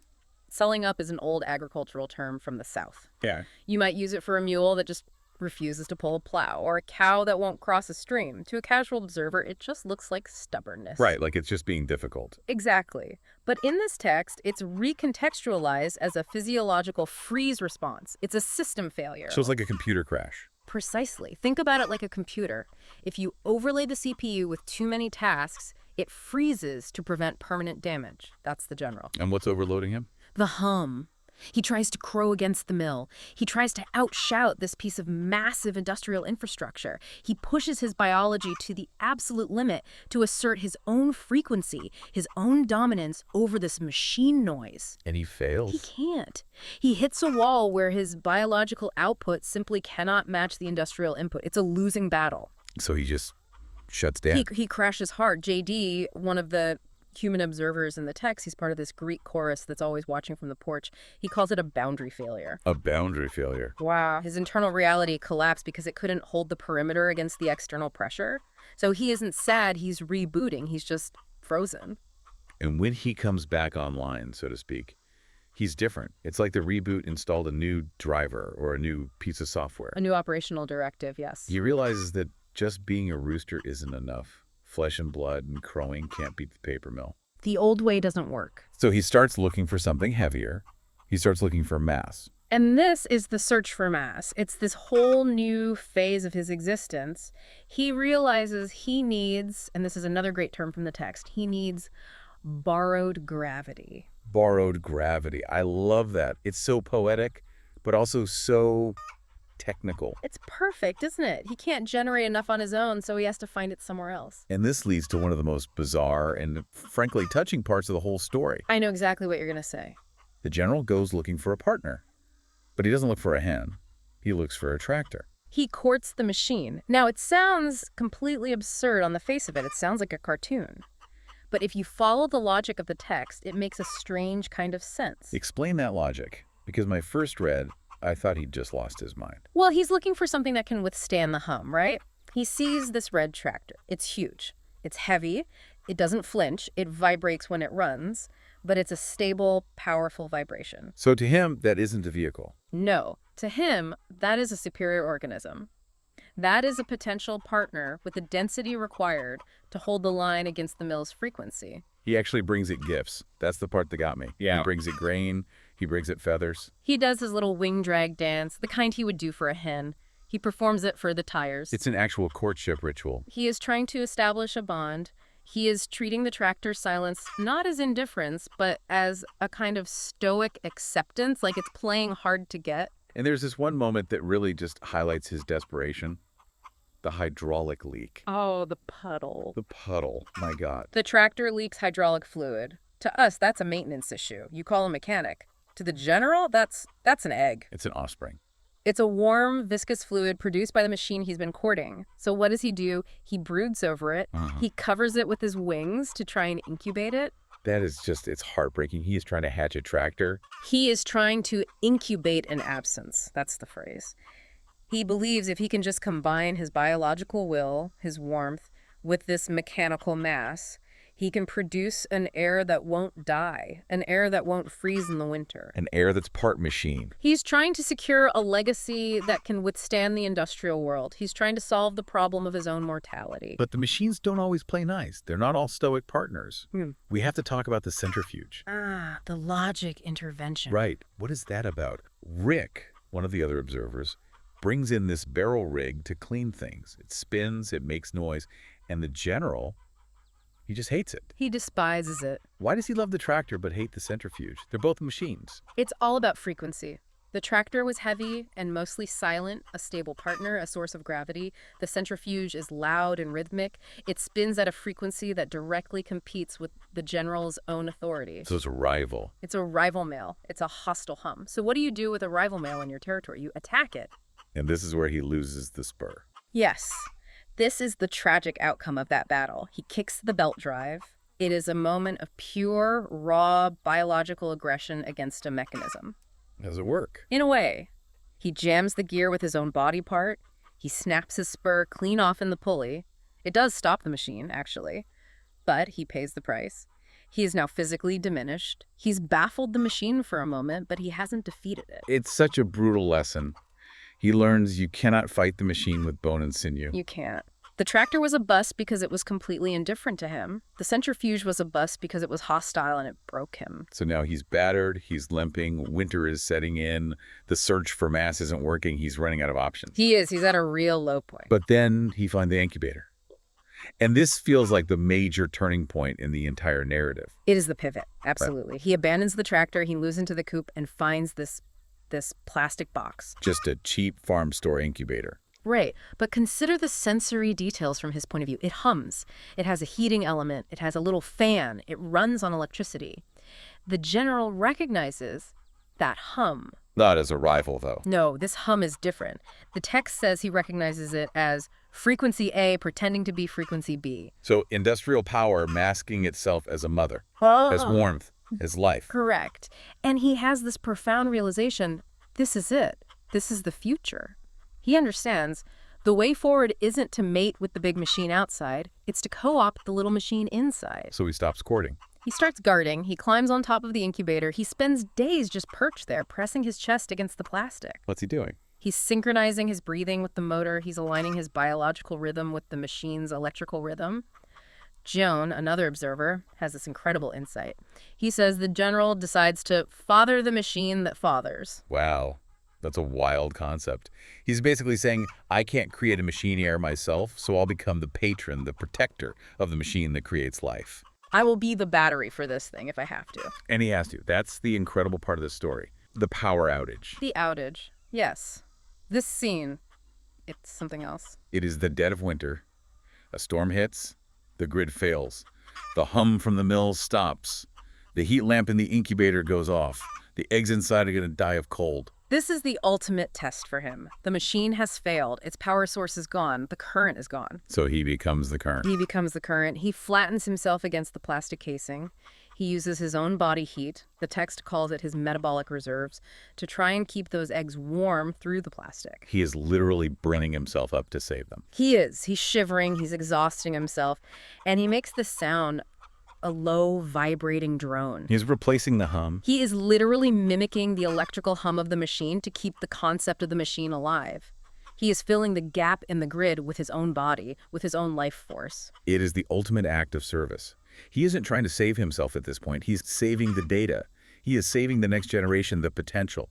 And it works. Just barely. The power comes back on hours later, the hum from the mill returns, the incubator clicks back on, and the general just collapses off the side. But he held the line. He held the line. And because he held the line, the hatch happens. Let's talk about that hatch, because this is where Unit 301 enters the chat, as they say. Yeah. And the contrast here is so vital. It's night and day. So you have 300 chicks hatching first. These are industrial chicks. The text specifies they're cinnamon queens, a production breed. Right, bred for efficiency. Exactly. They do what chicks do. They peep, they cluster together for warmth, they're terrified of the cold. They are standard biological units. They're the normies.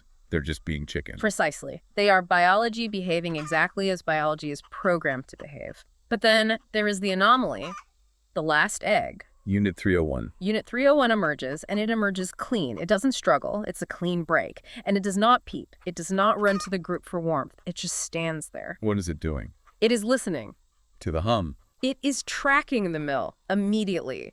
From the first moment of its life, it ignores the biological imperative to cluster and instead tunes into that 60-cycle drone coming from miles away. And the general, exhausted as he is, sees this. And there's this moment of recognition. But it's not love. It's not, oh, look at my son. It's something else entirely. No, it's a systems check. It's an audit.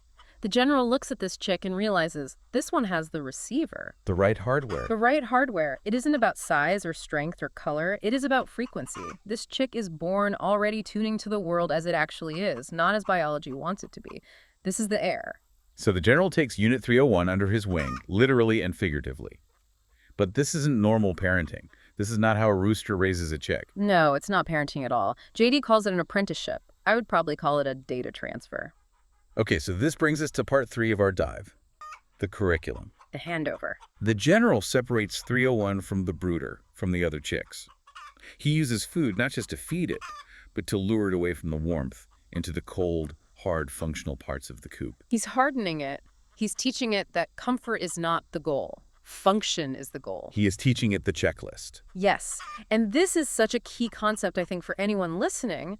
The checklist isn't written down anywhere. It's a set of nonverbal procedures for auditing reality. It's the operating manual for the yard. You want to hold the line.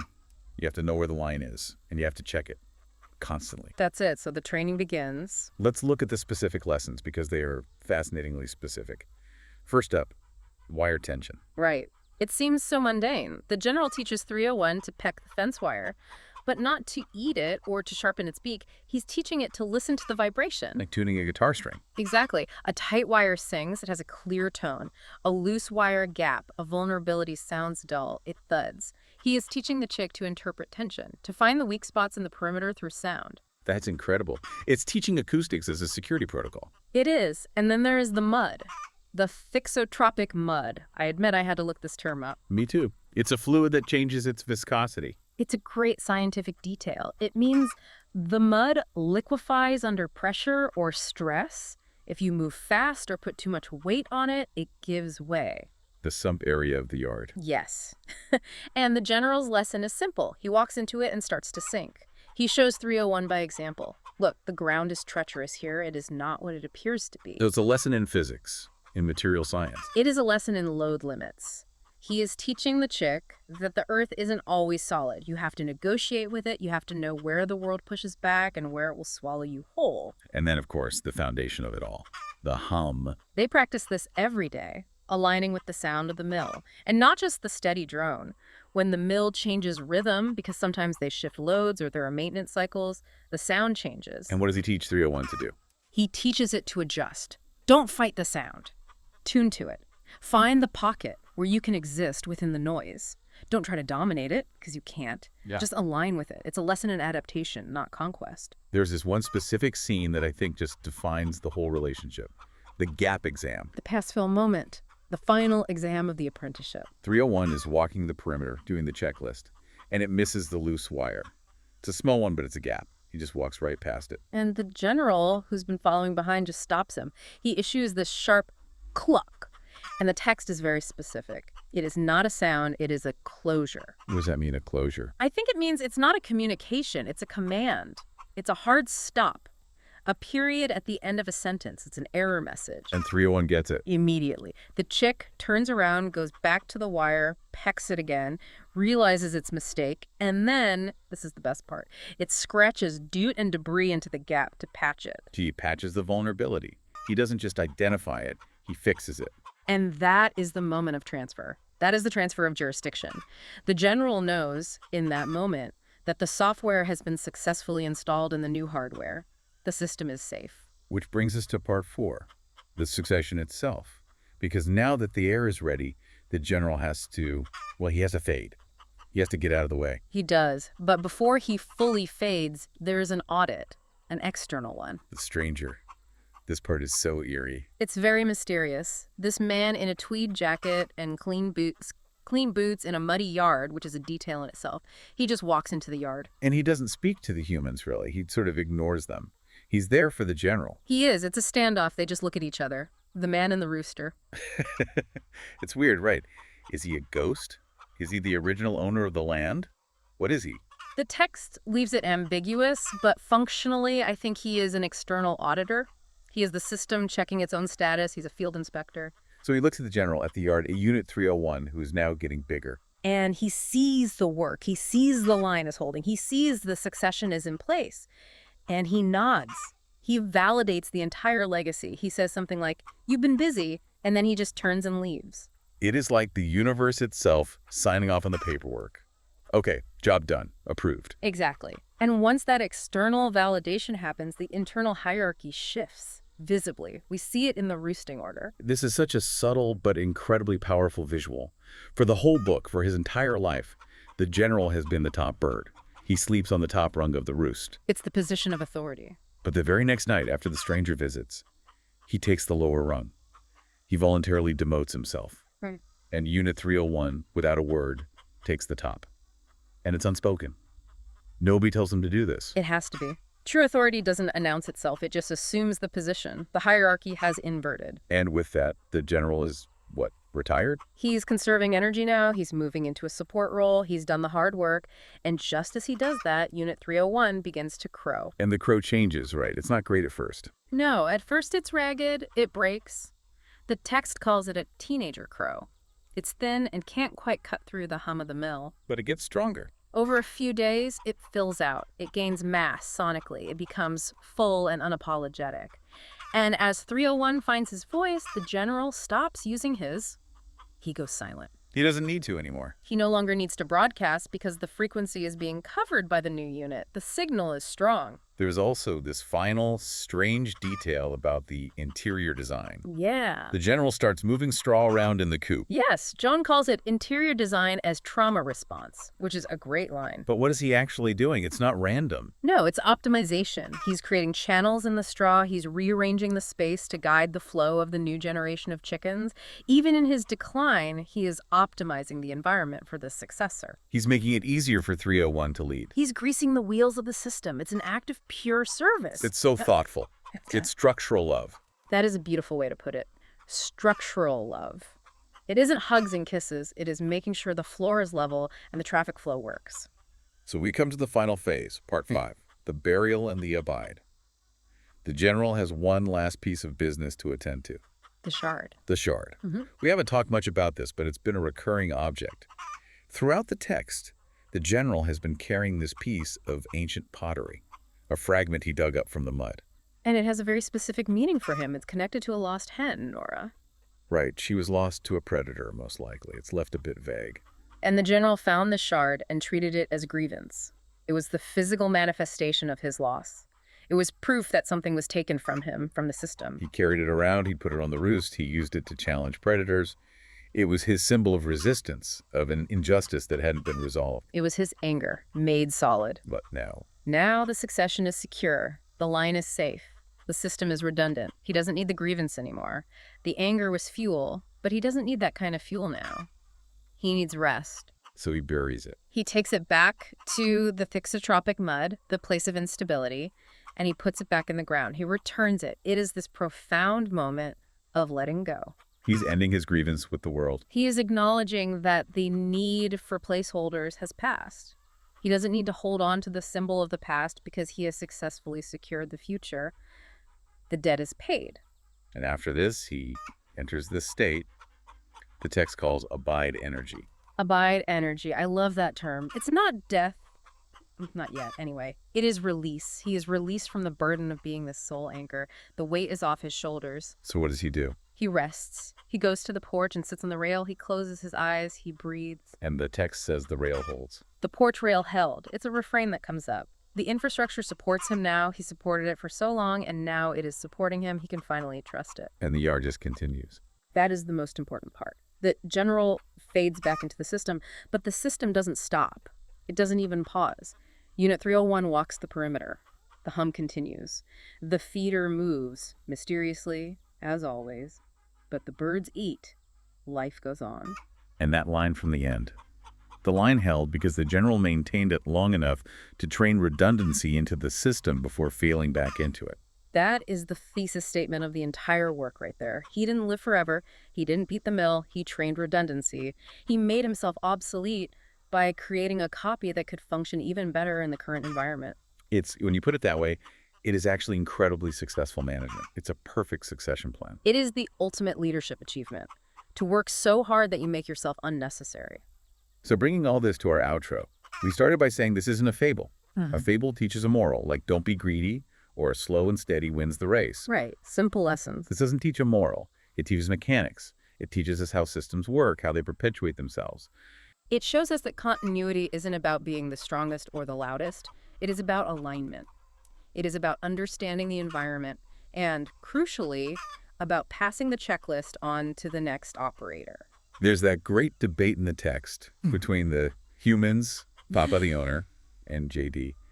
Papa wants to call the general. He's looking at the balance sheet. Of course. He says, he don't lay, he don't produce meat, he's overhead. Standard ROI thinking. If it doesn't make a measurable profit, cut it. It's a liability. But JD argues back. He says the general is utility.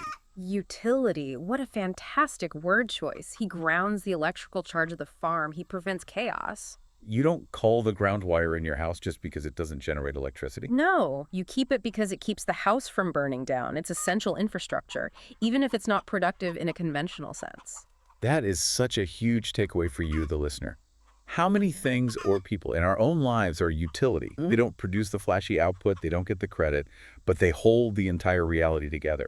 Exactly. The general was the anchor. Without him, the yard dissolves into noise and chaos. With him, it becomes a coherent, functioning system. And the other big takeaway for me is that concept of the checklist. We all have these, right, in our own lives. Oh, absolutely. We all have non-written procedures we perform to keep our reality stable.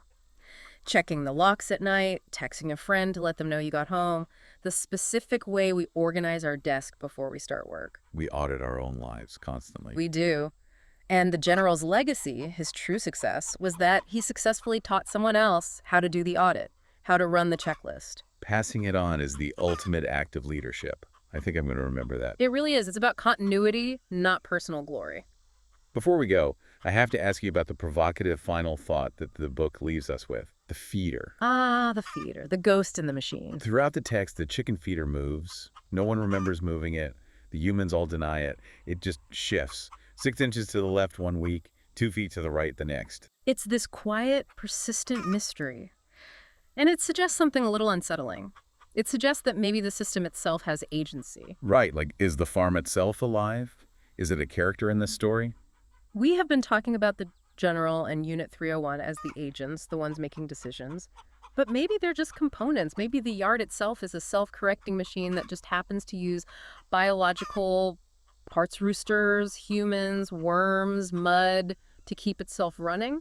So if the general is just a unit that trained its replacement. Then we aren't observing a farm. We are observing a machine that is slowly, quietly, and inexorably optimizing itself, and the feeder moving. That is just the system adjusting its own internal logic for maximum efficiency. We're just the ants on the circuit board. That's spooky. And it's kind of wonderful. It makes you wonder who or what is really in charge of anything. It certainly does. Well, on that note, we are going to wrap up this deep dive into the succession of frequency. A fascinating look at how the line is held and what it costs. Indeed. So to all our listeners, check your parameters, listen to the hum, and maybe, just maybe, appreciate the utility players in your lives. They're the ones keeping the voltage grounded. Stay tuned to the hum. Thanks for listening.